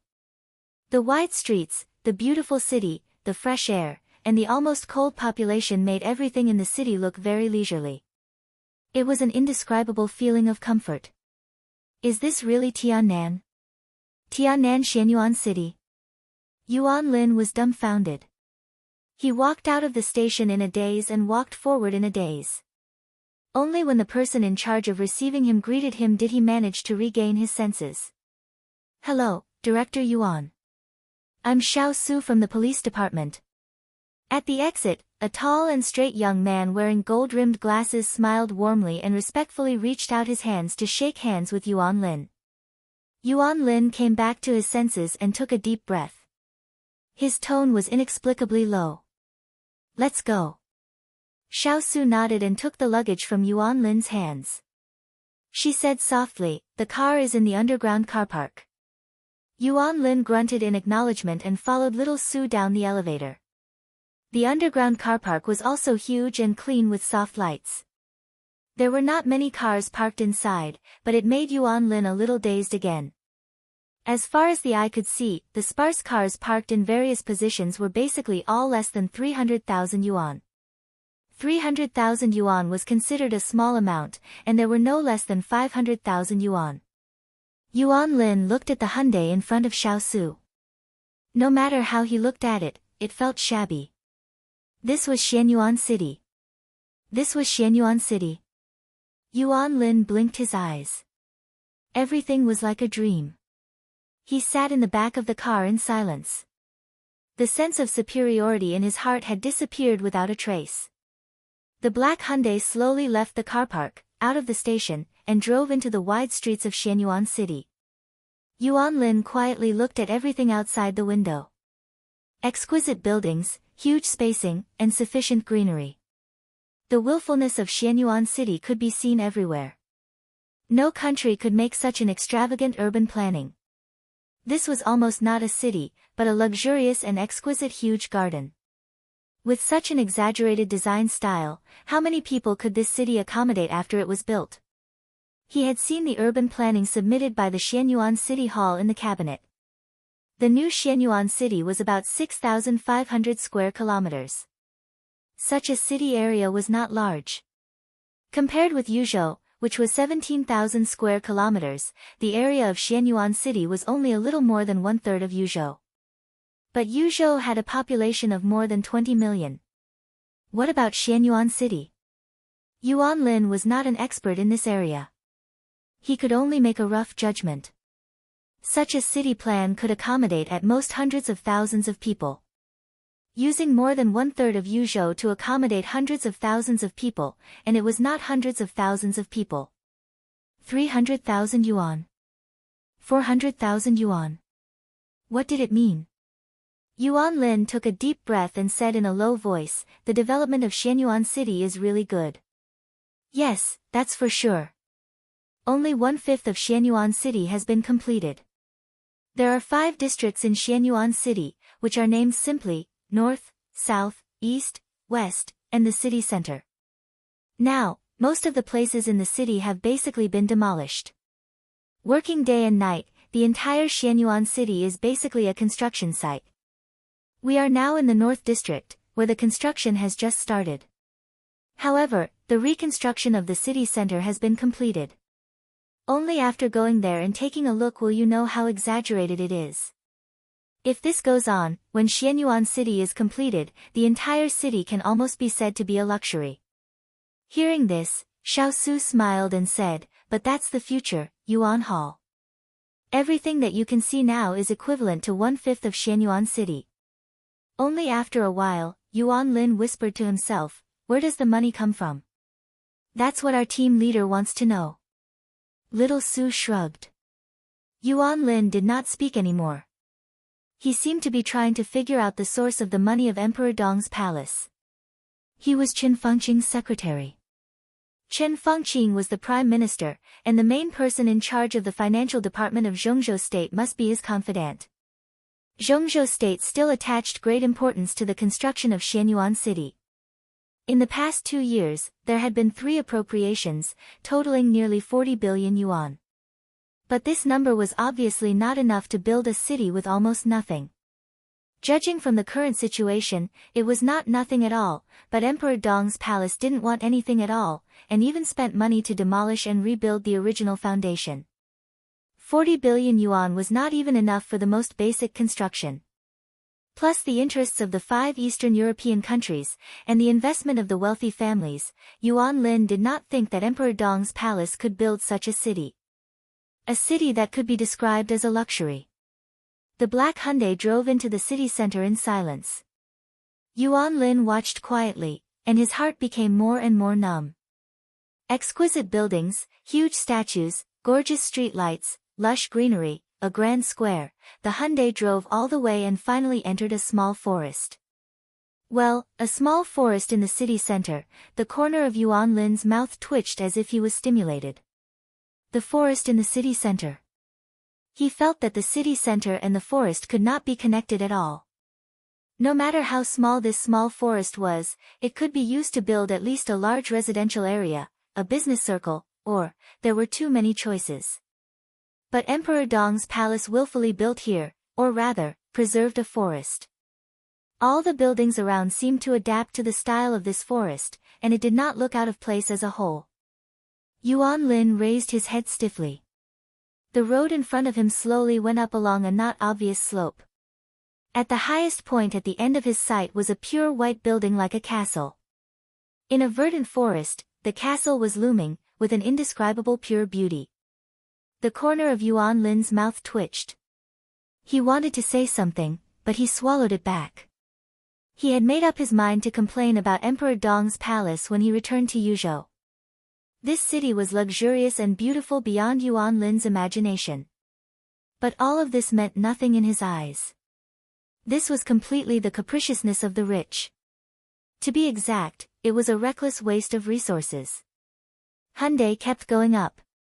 The pure white castle in front of him was getting closer and closer. Yuan Lin opened his mouth little by little. He watched the castle getting higher and higher. The soft sound faintly echoed in the forest. His eyes widened. He was dumbfounded. He was really dumbfounded. This forest might be a hill preserved by Emperor Dong's palace. But the problem was that this pure white castle was not on the top of the mountain at all. It was a huge, exquisite, and luxurious castle. A castle floating in the air. It was really a castle in the air. It floated about 20 or 30 meters high in the air, gently rotating at an imperceptible speed. The doorman trotted over and opened the door respectfully. Yuan Lin got out of the car and looked up, dumbfounded. From his point of view, he could see the huge base of the floating castle. The pure white base was engraved with countless patterns, forming a pattern of a clock. It was dusk, and night was approaching. The base of the castle was shining with gorgeous light, illuminating the whole top of the mountain dreamily. What was this? What the hell was this? This. Damn it. What was this? City in the Sky, the most high-end club in Tiannan. Su's tone was a little complicated. This is an industry belonging to Emperor Dong's palace, and Xianyuan City is the first one. According to their plan, in the next 1 or 2 years, branches of city in the sky will be established in every first-tier and second-tier city in Zhongzhou State. The initial plan is to establish more than 50 similar clubs. Yuan Lin swallowed hard and murmured, "How did they do it?" "The power of money and privilege." Little Su chuckled. Yuan Lin watched this scene quietly. In a daze, he did not notice a black Passat slowly parking in the parking space near him. The doorman nearby wanted to run over and open the door. In the driver's seat, Daybreak waved his hand. He turned off the car, but did not get out. Instead, he looked at Yuan Lin not far away. "The chief secretary of the cabinet?" Daybreak raised his eyebrows and laughed. "Why does he look like a bumpkin? Is he scared out of his wits?" "No, he doesn't know how to get up, does he? Does he want to fly up there?" "He must want to fly up. When did you become so mean?" Li Kuangtu glanced at him with a smile. Daybreak laughed and asked, "Your Highness, are you here to see him today?"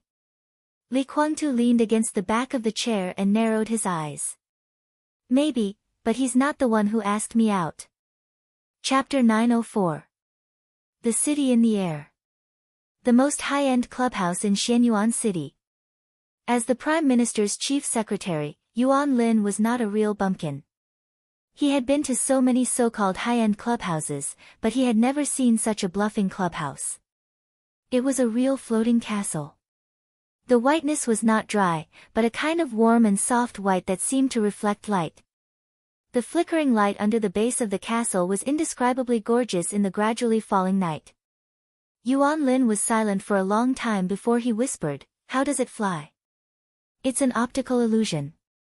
Xiao Su whispered with a smile, "Under the castle is a new type of alloy, which has introduced the most advanced optical camouflage technology of Zhongzhou State. The alloy is mixed with a lot of invisible materials. The whole castle is basically made of white marble, which can provide a stable light source. The interior is reinforced by superalloys. In this state, whether it is day or night, the invisible alloy below can remain invisible, so it looks like this castle is floating in the air." "They are really daring," Yuan Lin said with difficulty. The most advanced optical camouflage technology of Zhongzhou State was the technology of the Dongqing clan. It was still a secret and was basically used on some cutting-edge weapons. But Emperor Dong's palace used it to build a clubhouse. Even if they dare to think, they need money. This castle, together with nearly 5 tons of alloy below and some technology, cost more than 700 million. And there is a reason for this height. The height of the castle is 22 meters, which is just beyond the attack limit of ordinary chi-controlling realm and ice-condensing realm experts. There is also an automatic weapon system in the alloy below the castle. If it is fired at full force, enough firepower can even suppress a thunder-shocking realm expert for a short time. The security guards inside are all elites selected by Emperor Dong's palace. They rotate regularly. This clubhouse can be said to be the safest place in Xianyuan City, except for Emperor Dong's palace and the city hall. The membership fee is 100 million in the first year, and after a strict inspection, it is 30 million every year. Xiao Su shook his head and sighed with emotion. 100 million. Yuan Lin gritted his teeth. There was no club in Zhongzhou State or even the whole world that dared to ask for an entrance fee of 100 million yuan. Moreover, there was an annual fee of 30 million after that. Xiao Su narrowed his eyes and nodded. It's said that it's the idea of the little princess of the Wang family of Beihai. She proposed the new city plan, and the city in the air is also a part of this plan. The membership fee of 100 million seems to be a lot, but according to our investigation, over the past 2 years, we've received more than 200 applications to join, but less than 1/10 of them can really become members of the city in the air. The club will conduct a preliminary review, and the final decision on whether to accept a new member is in Emperor Dong's palace. What's the point? Yuan Lin's mind was still a little muddled. Various thoughts kept wandering in his mind, and eventually, he had no more thoughts. This is the alliance of Emperor Dong's palace. Xiao Su curled up the corner of his mouth. Pure financial resources are not enough to join the city in the air. One must have enough value. Emperor Dong's palace will gather all the members together to achieve a state similar to sharing resources, thus forming a diverse alliance. This is just the first club. Emperor Dong's palace plans to spread the city in the air all over the country. At that time, it may be divided into first-level clubs, second-level clubs, or even third-level clubs. Different levels have different thresholds, forming one interest circle after another around Emperor Dong's palace. The alliance of all levels will continue to run and create endless benefits for Emperor Dong's palace. Under such circumstances, the annual membership fee is not worth mentioning at all, because everyone can earn back several times or even dozens of times. Yuan Lin's expression changed. He was shocked and angry, and he said in a hoarse voice, "This is tantamount to squeezing the resources of Zhongzhou State to create benefits for Xianyuan City. If this alliance is big enough, it's almost equivalent to invasion." Xiao Su turned his head and glanced at Yuan Lin. His eyes were sharp and calm. It can't be regarded as invasion. He lowered his voice and said softly, "Unless Hall Yuan regards Emperor Dong's palace as the enemy of Zhongzhou State." Yuan Lin's expression suddenly froze for a moment. Xiao Su took a deep breath and said no more. He took out a badge from his pocket and took Yuan Lin a few steps forward. The light at the base of the castle shrouded their bodies. The exquisite badge also shone. Under Yuan Lin's dumbfounded expression, a crack suddenly appeared in the empty air in front of him. The crack grew bigger and bigger and turned into a door. At the door was a simple but not monotonous grand hall. A row of young girls in uniform smiled sweetly and said, "Welcome." Yuan Lin walked in silently and entered the elevator. The elevator went all the way up and officially entered the club. Yuan Lin, who was dazzled along the way, was led into a private room by a waiter. In the private room that looked like the study of a great European aristocrat in the Middle Ages, a middle-aged man with a cold face was looking at a notebook in front of him and typing quickly on the keyboard. He was obviously very familiar with Yuan Lin. When he heard the door open, he just glanced at it casually, nodded and said, "Sit down," and then continued to busy with the work at hand. Xiao Su poured a cup of tea for Yuan Lin and quietly left. Yuan Lin picked up the teacup and took a sip. In the rich tea fragrance, he finally regained his calmness. In the intensive typing sound, Yuan Lin glanced at him and asked, "Dahai, are you a member here?" "To be exact, I'm the first batch of members." Lu Dahai responded with no expression. They were college classmates, and they slept in the same dormitory. There was no need for any courtesy after many years of friendship. He shook his hand, picked up the teacup in front of him and took a sip. He sighed and said, "There are a total of 18 members in the city in the sky. I'm the first batch and the last one. To be exact, this place is not mine, but the cabinet's. I'm just using it temporarily." "Have you paid?" Yuan Lin raised his eyebrows. "Of course." Lu Dahai sneered, "A total of 100 million. It's a special fund approved by the cabinet. Xianyuan City is very confident now, so it's natural to collect money. You have a lot of resentment." Yuan Lin said with a smile, "The cabinet pays for you to come here and enjoy. What are you dissatisfied with?" Lu Dahai typed a line of words on the keyboard. He seemed to be dissatisfied and then deleted it completely. He clicked the save button, turned off the computer, picked up a lot of materials, and sat on the sofa opposite Yuan Lin. "It's not resentment." His voice was low and dull, to be exact, it's dissatisfaction and a little fear. He opened the drawer and took out a box of free top-grade cigars provided by the club. He didn't speak for a long time. "Tell me the details." Yuan Lin glanced at him and said slowly. Lu Dahai was a typical scholarly cadre. Although he had a good relationship with Yuan Lin, such a person would basically not be assigned to any group and become a confidant of a group. He didn't have a specific position in the cabinet. He was an investigator at the level of deputy governor. And in the past 2 years, Lu Dahai spent most of his time in Tiannan. To be exact, he was in Xianyuan City. He formed a research group with elites drawn from various departments. From the beginning to the present, they had been doing research in Xianyuan City.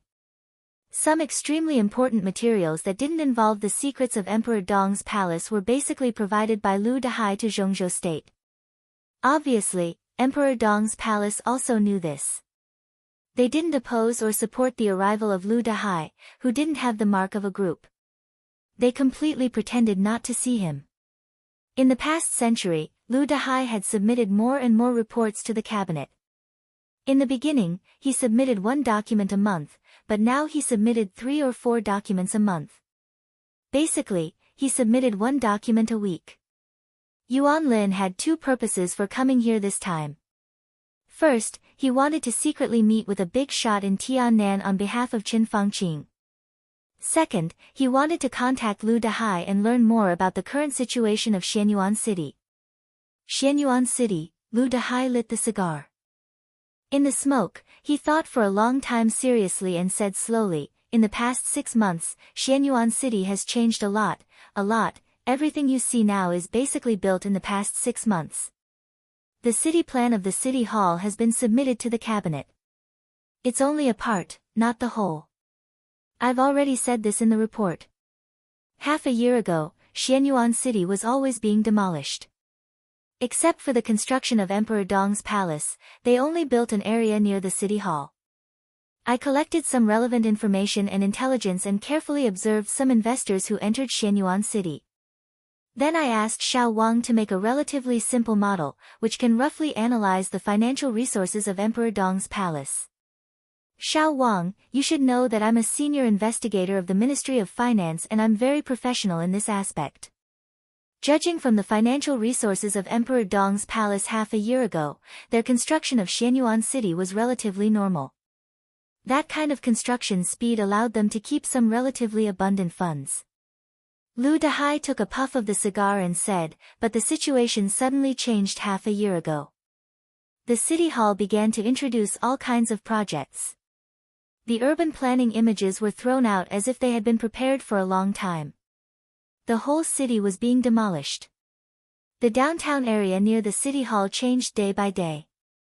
Famous designers from all over the world were running to Xianyuan City.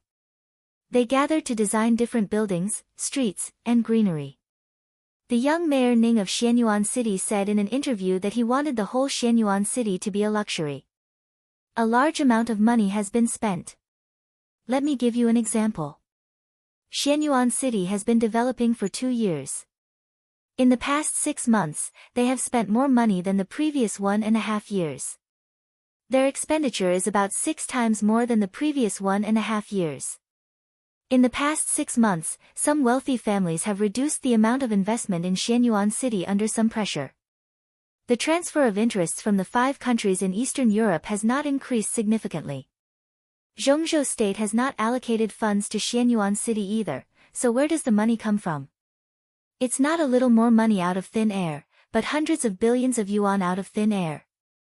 According to the current situation, it may be more than hundreds of billions. Because the transformation of Xianyuan City is getting faster and faster, Emperor Dong's palace doesn't seem to worry about the lack of money at all. Such a huge amount of money means that there must be more than one top consortium behind Emperor Dong's palace supporting the development of Xianyuan City. Lu Dahai hesitated, and his voice was a little complicated. What I worry and fear most is whether the wealthy families secretly supporting the finance of Emperor Dong's palace and Xianyuan City are the wealthy families of Zhongzhou state. His voice was a little hoarse. If they are not, will the built Xianyuan City still be the Xianyuan City of Zhongzhou state? Yuan Lin was shocked and looked up at Lu Dahai. Lu Dahai lowered his head and was strangely silent.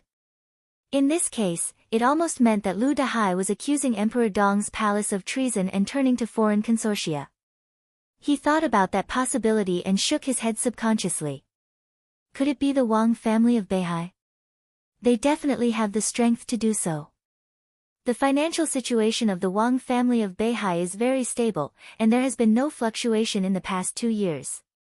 Of course, They also paid for the construction of Xianyuan City, but most of their support for Xianyuan City comes from armaments. We can't rule out the possibility that the Wang family of Beihai secretly supports Emperor Dong's palace, but it's unlikely. Such a large amount of money is not a small amount for the Wang family of Beihai. It's illogical to give it to Emperor Dong's palace for nothing. So, you suspect the foreign consortia? Yuan Lin was thoughtful. Half a year ago, this node was very critical. Everything in Emperor Dong's palace was normal, and I had no way to know the information about the desert prison and Li Tianlan. Lu Dehai said calmly. Li Tianlan. Half a year ago, Yuan Lin thought of something. Military counselor went to the desert prison half a year ago. Who is military counselor? Lu Dehai narrowed his eyes. I don't know. Yuan Lin shook his head. I'm not sure yet. Lu Dehai looked at Yuan Lin silently for a while. Military counselor was the supermaster of Samsara Palace, not a member of the system of Zhongzhou State. How could such a person go to the desert prison? Then he thought of Dongqing Wudi and felt powerless. He shook his head and changed the topic, saying slowly, let's not talk about where the money comes from. The current plan of Xianyuan City doesn't seem to be building a city. Yuan Lin glanced at him. It gives me the feeling that the development direction of Xianyuan City is completely like an independent kingdom, or a foundation that only belongs to Emperor Dong's palace, with the whole city as the foundation. Lu Dehai said. New city plan, I know. Yuan Lin nodded. No, you don't know. Or, the reality is more exaggerated than you think, and much more exaggerated. Lu Dehai took a deep breath. He casually flipped through the information in his hand and confirmed the data. According to our research results, combined with their city planning map, most of the buildings in Xianyuan City are unscientific and unreasonable. To be exact, they waste a lot of resources.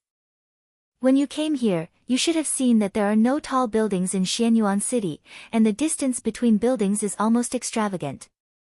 If this city is built, it can only accommodate 150,000 people, and the limit should not exceed 250,000.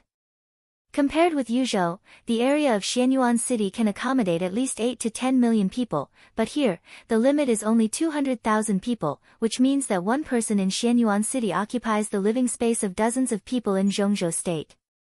What's more, Emperor Dong's palace doesn't intend to let the population of this city reach the limit. Do you know what the most precious thing in Xianyuan City is now? It's not money, it's the household registration. The household registration of Xianyuan City in the future. The City Hall hasn't released any relevant information yet, but from various sources, Xianyuan City's requirements for household registration will be unbelievably strict.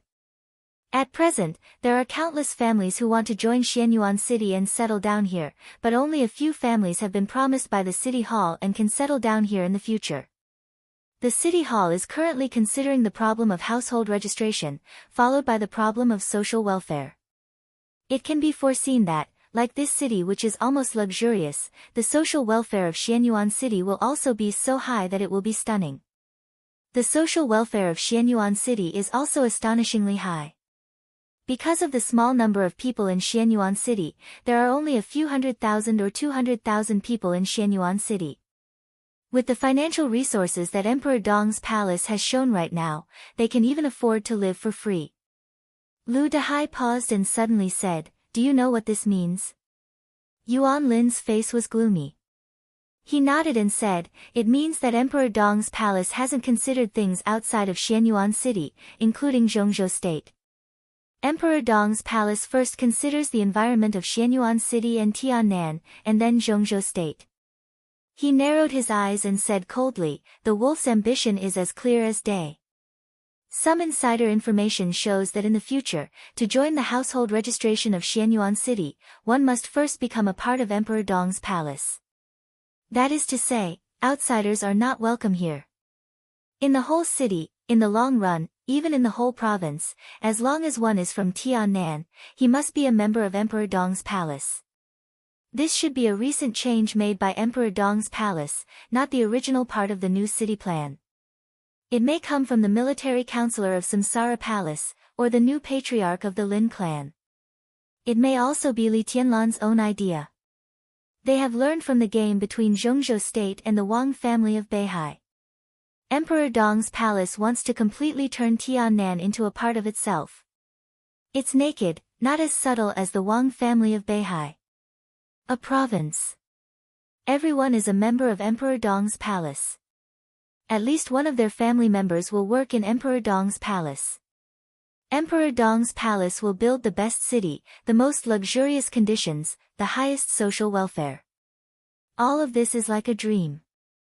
If this scene is maintained, many years later, people in Tiannan province will be immersed in this kind of life.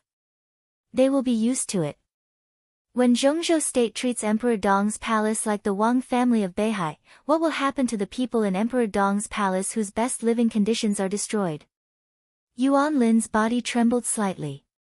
Lu Dahai's voice was a little difficult. Put yourself in their shoes, they will tear up all those who want to destroy their living environment like madmen, regardless of life or death, regardless of the consequences, at all costs. Yuan Lin suddenly felt a bone-chilling coldness. There was a long silence in the private room. Yuan Lin took a big drag on his cigar and reached out to take a pile of documents in front of Lu Dahai. It's a worthwhile trip. He forced a smile, sorted out the documents, and solemnly said, when I go back, I will give these to the Prime Minister as soon as possible. Lu Dahai nodded and asked in confusion, aren't you going back now? I made an appointment to meet someone here. Yuan Lin smiled, looked down at his watch, and said, 10 minutes left. Lu Dahai immediately understood what he meant. He nodded and said, got it. I'll go first. Yuan Lin stood up with a smile and walked him to the door. Then he reached out to hold his old classmate's hand and said softly, thank you. After a pause, he continued with a smile, but your time in Tiannan shouldn't be too long. Lu Dahai smiled and turned to leave. Yuan Lin stopped smiling and returned to the private room with a heavy heart. He picked up the pile of documents and read them carefully. What he didn't want to admit was that there was a touch of fear in his heart. For him, the stronger Emperor Dong's palace was, the brighter the future would be, and the gloomier his future would be. He was different from Lu Dahai. He was different from most people. He was Qin Fengqing's secretary. It had been less than 24 hours since Li Tianlan came out of the desert prison. Qin Fengqing had lost 3 immediate family members. Chen Lijuan even died in front of him. The bloody and fierce aura came to him with a strong desire for revenge. Yuan Lin could clearly feel the danger and tragedy. Emperor Dong's palace, the Wang family of Beihai, and the Prime Minister. The 3 parties were really at each other's throats now. If Qin Fengqing failed, it could be foreseen that Yuan Lin's future would be bleak. This was the best result. If there was a little mistake, not to mention a bleak future, it would be a problem whether he could live or not. Yuan Lin lowered his head and carefully studied the documents in his hand. His body trembled slightly, and he gritted his teeth. You're scared. And very angry. Does this mean that you have no confidence in the next development of the situation? A voice with a faint smile suddenly sounded. Yuan Lin's body suddenly shook, and he raised his head reflexively. Who? There was a familiar sound of wind in the private room. Yuan Lin almost instantly thought of the heavy snow in front of the cabinet office. It was an extremely fierce wind and an extremely sharp edge. The invisible wind in front of him was not as sharp as that, but it was much heavier. He thought of Chen Lijuan's body with thousands of penetrating wounds. Yuan Lin's face was pale, and there was some panic and despair in his eyes. A figure quickly outlined in the seat where Lu Dahai had sat. This was a figure that looked slender and tall. There seemed to be some fluctuations wrapped around his whole body, like starlight or clouds. No one could see his face clearly. He sat opposite Yuan Lin. Yuan Lin could vaguely see that he was smiling. He smiled and nodded, seeming to be very polite. I'm just a lobbyist. Night fell. The shining light of the city in the air became more and more magnificent and dreamy. The Passat was still parked there. Daybreak leaned against the seat, listening to the music, and closed his eyes to rest. Li Kuangtu gently tapped the edge of the window, thinking about something. The heavy and violent wind blew from a distance, all the way into the city in the air. Daybreak instinctively opened his eyes, and his eyes were alert. "He's here," Li Kuangtu said faintly. Daybreak frowned, thinking of the wind just now, and whispered, "It's a little strange. It's not his real body." Li Kuangtu shook his head. His fingers were still tapping the edge of the window. One after another, transparent sword chi slowly spread out along the window, constantly extending upward and entering the city in the air. The space in the box was twisted silently. There was no sound of wind.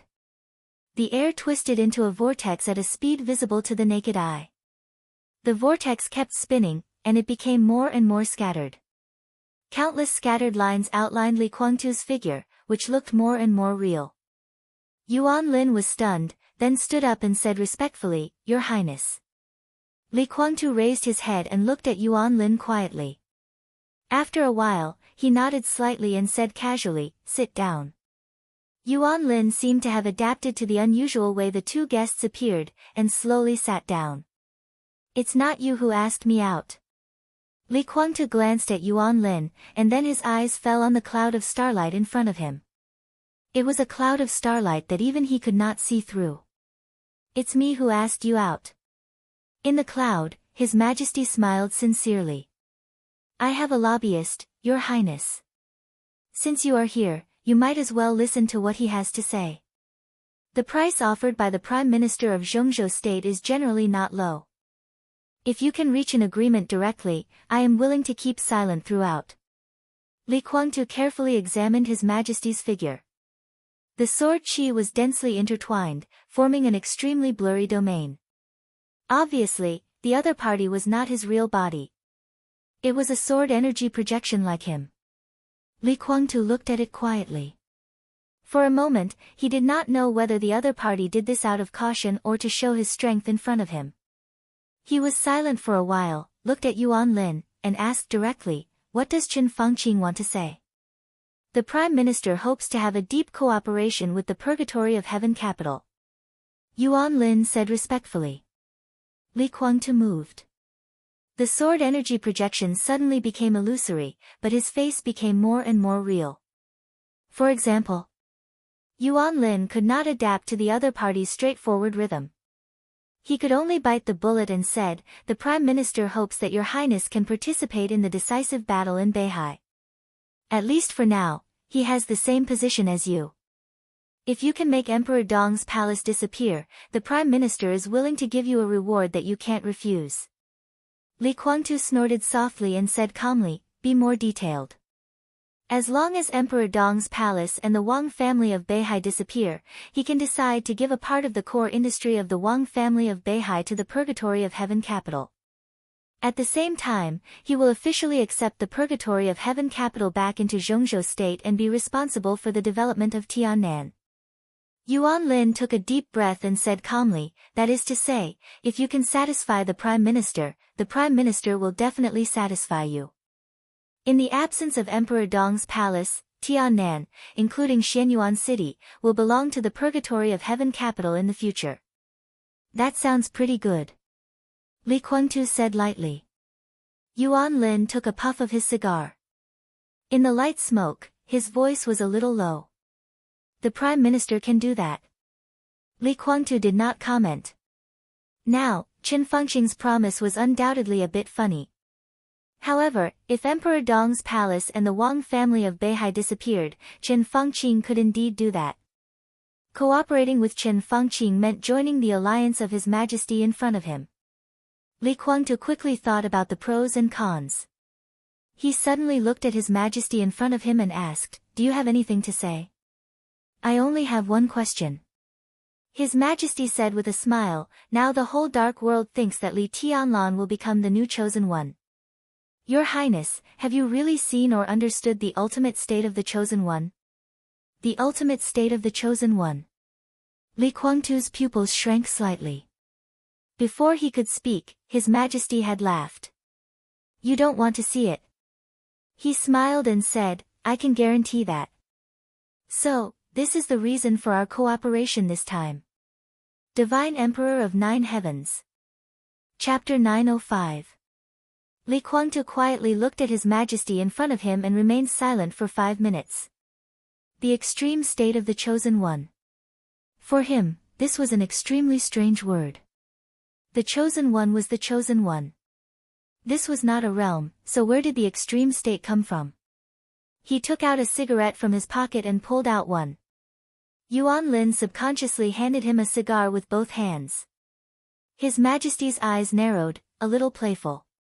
Yuan Lin might not realize anything, or he didn't understand, but His Majesty knew very well that the Li Guangtu in front of him was a projection of sword energy, just like him at this time. A projection actually took out a cigarette from his pocket. He thought of Tribulation, who was superb in the shadow domain and could even be said to be at the peak. It was rumored that Tribulation was Li Guangtu's student at the beginning. That was to say, the Li Guangtu in front of him had changed from the initial projection to the real body. It was a silent transformation.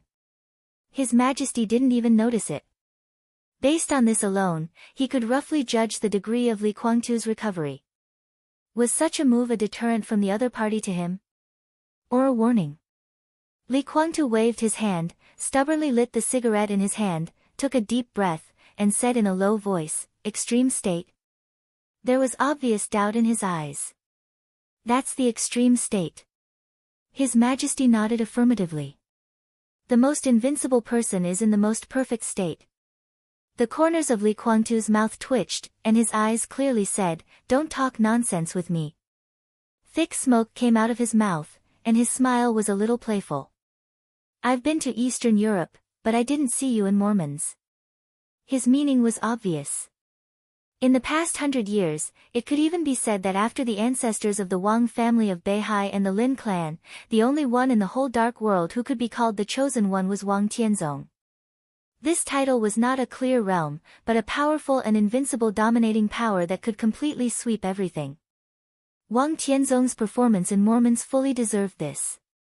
He, Li Shi, and Lin Fengting were no match for Wang Tianzong together.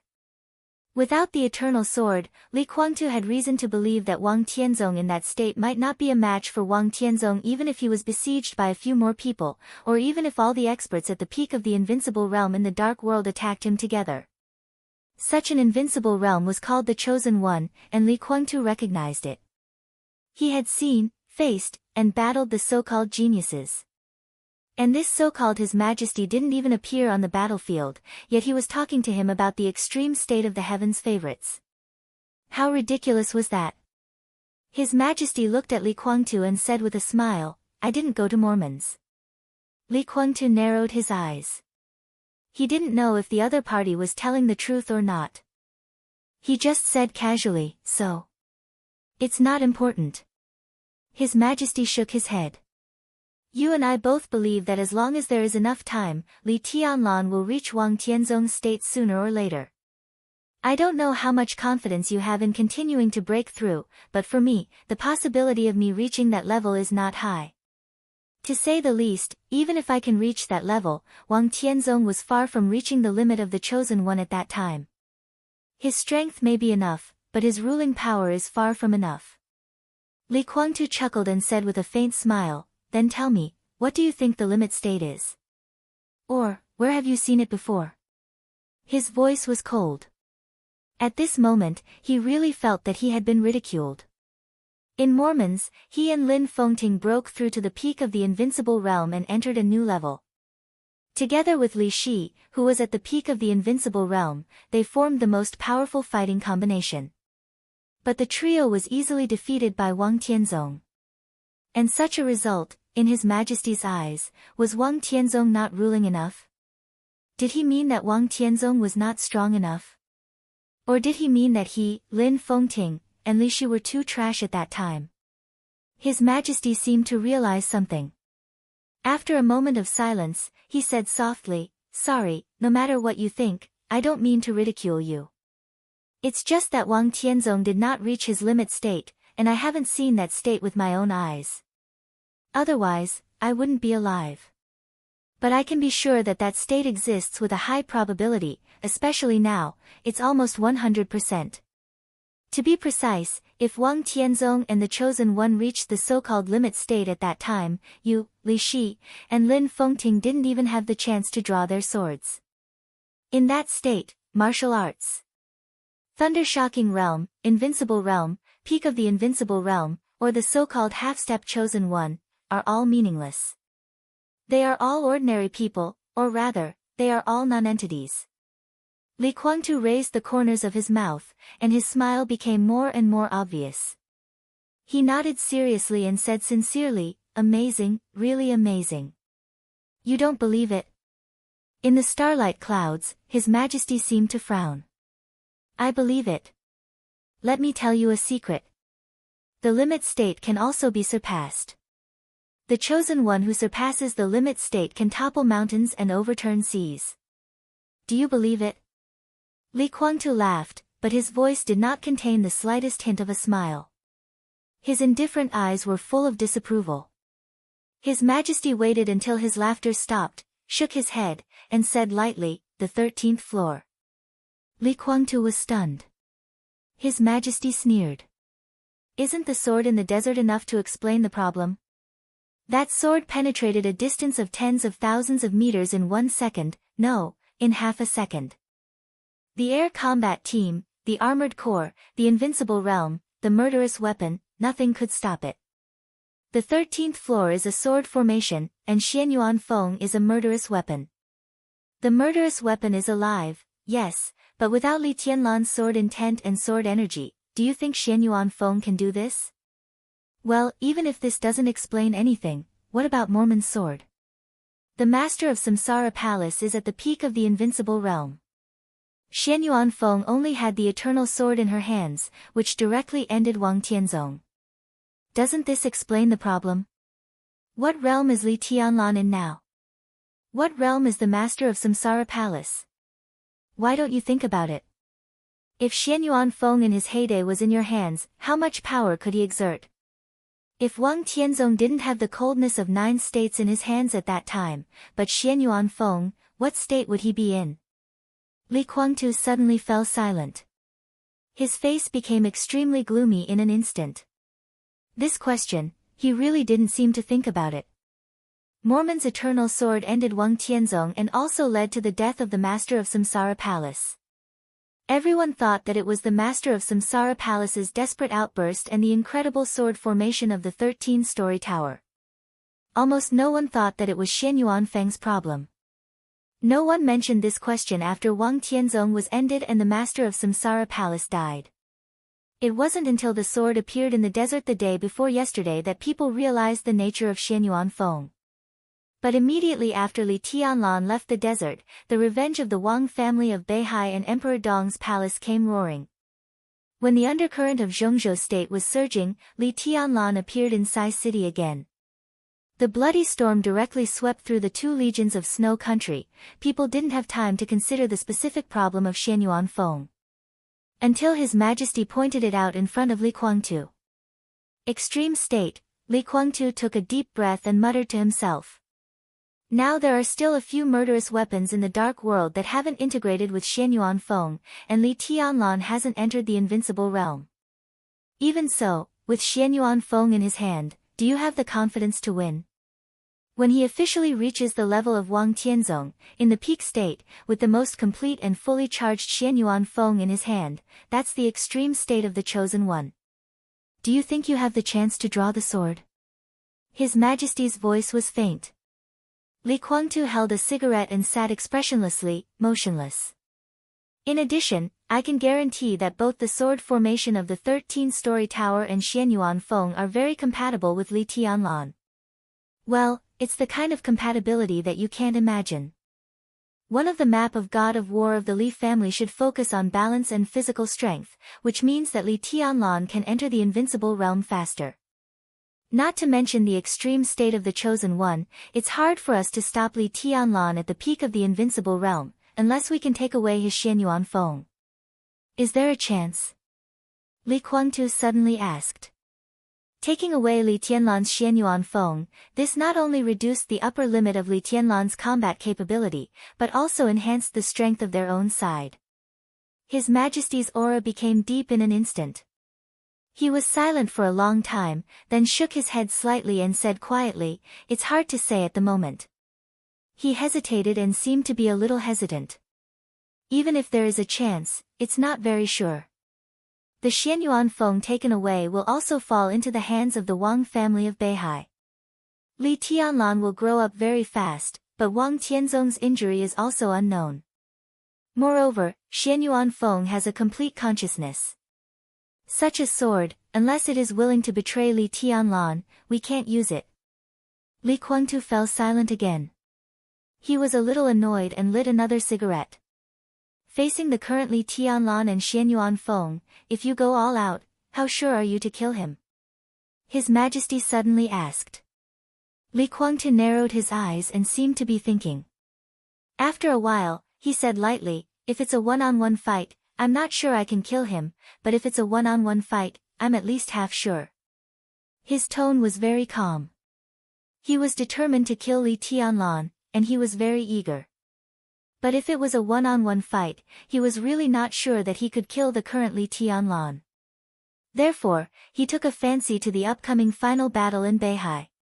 He wanted others to think that he was hiding in the dark when he was recovering from his injuries and to make a sneak attack at the most critical moment.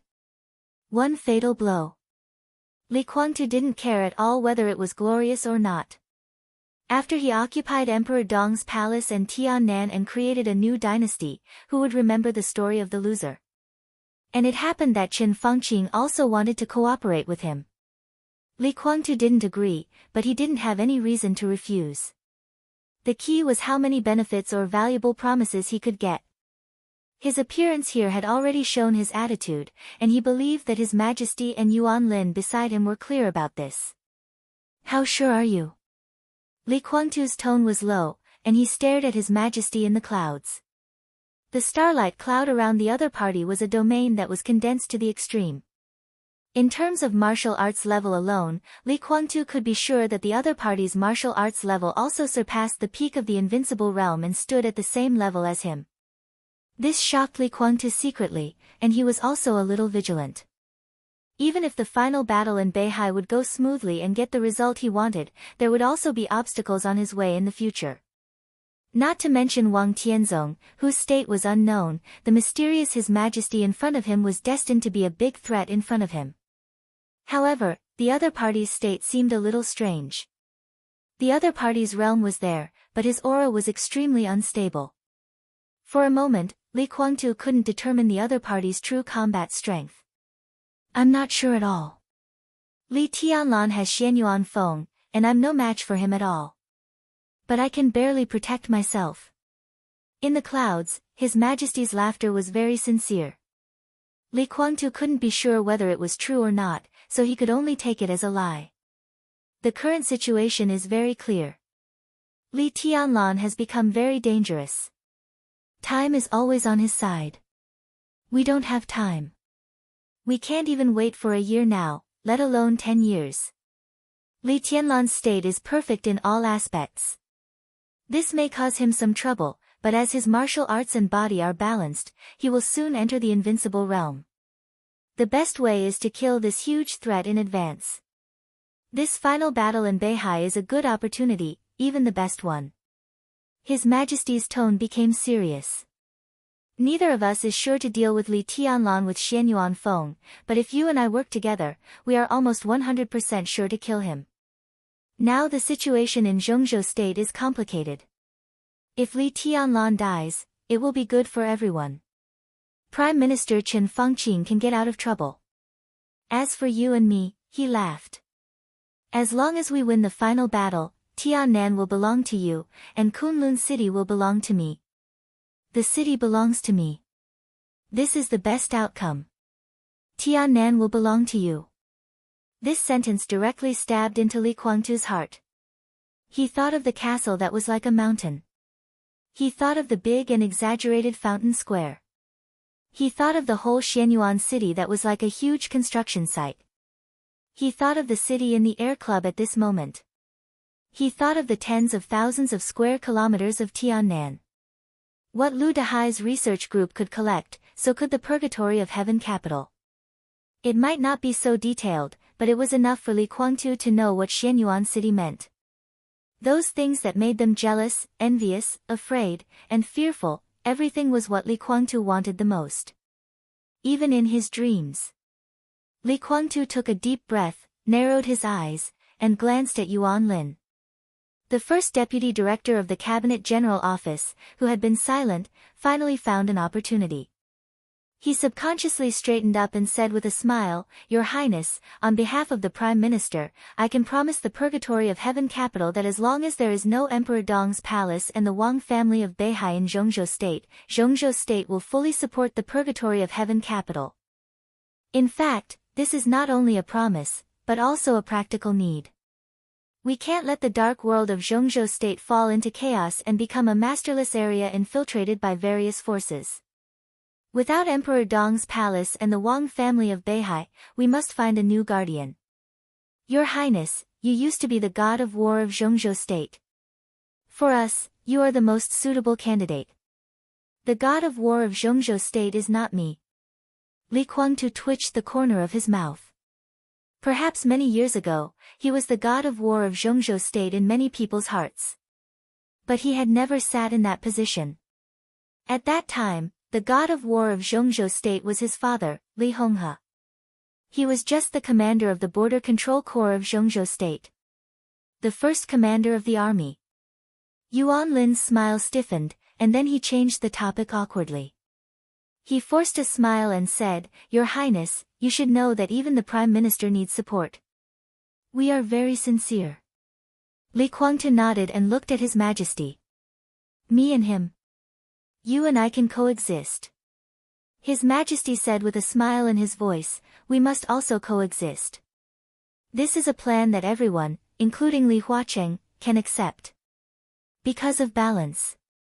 Li Kuangtu leaned back, and his whole body sank into the sofa. "Is this also the reason why Li Huacheng quit?" "Yes, because of balance." His Majesty nodded. "We don't comment on the termination plan." But after the termination plan was exposed, the reason why Li Huacheng could quit decisively was that he didn't want to damage the overall interests of Zhongzhou State because of the game, but he had other choices, which is also very important. The so-called choice is the Lin clan's participation. If the Lin clan replaces Kunlun City, it can reach a relatively stable balance with Beihai and Emperor Dong's palace. In this case, even if Beihai and Emperor Dong's palace cannot be solved for the time being, the ruler of Zhongzhou State can take advantage of this balance to better control the current situation. If the Lin clan doesn't replace Kunlun City, then Beihai and Emperor Dong's palace may compete with each other in the future. But once their positions are threatened, they will cooperate with each other, one in the south and one in the north, to resist the pressure of Zhongzhou State. The Lin clan, which has connections with both Emperor Dong's palace and Beihai, can completely coordinate this problem with its own advantages.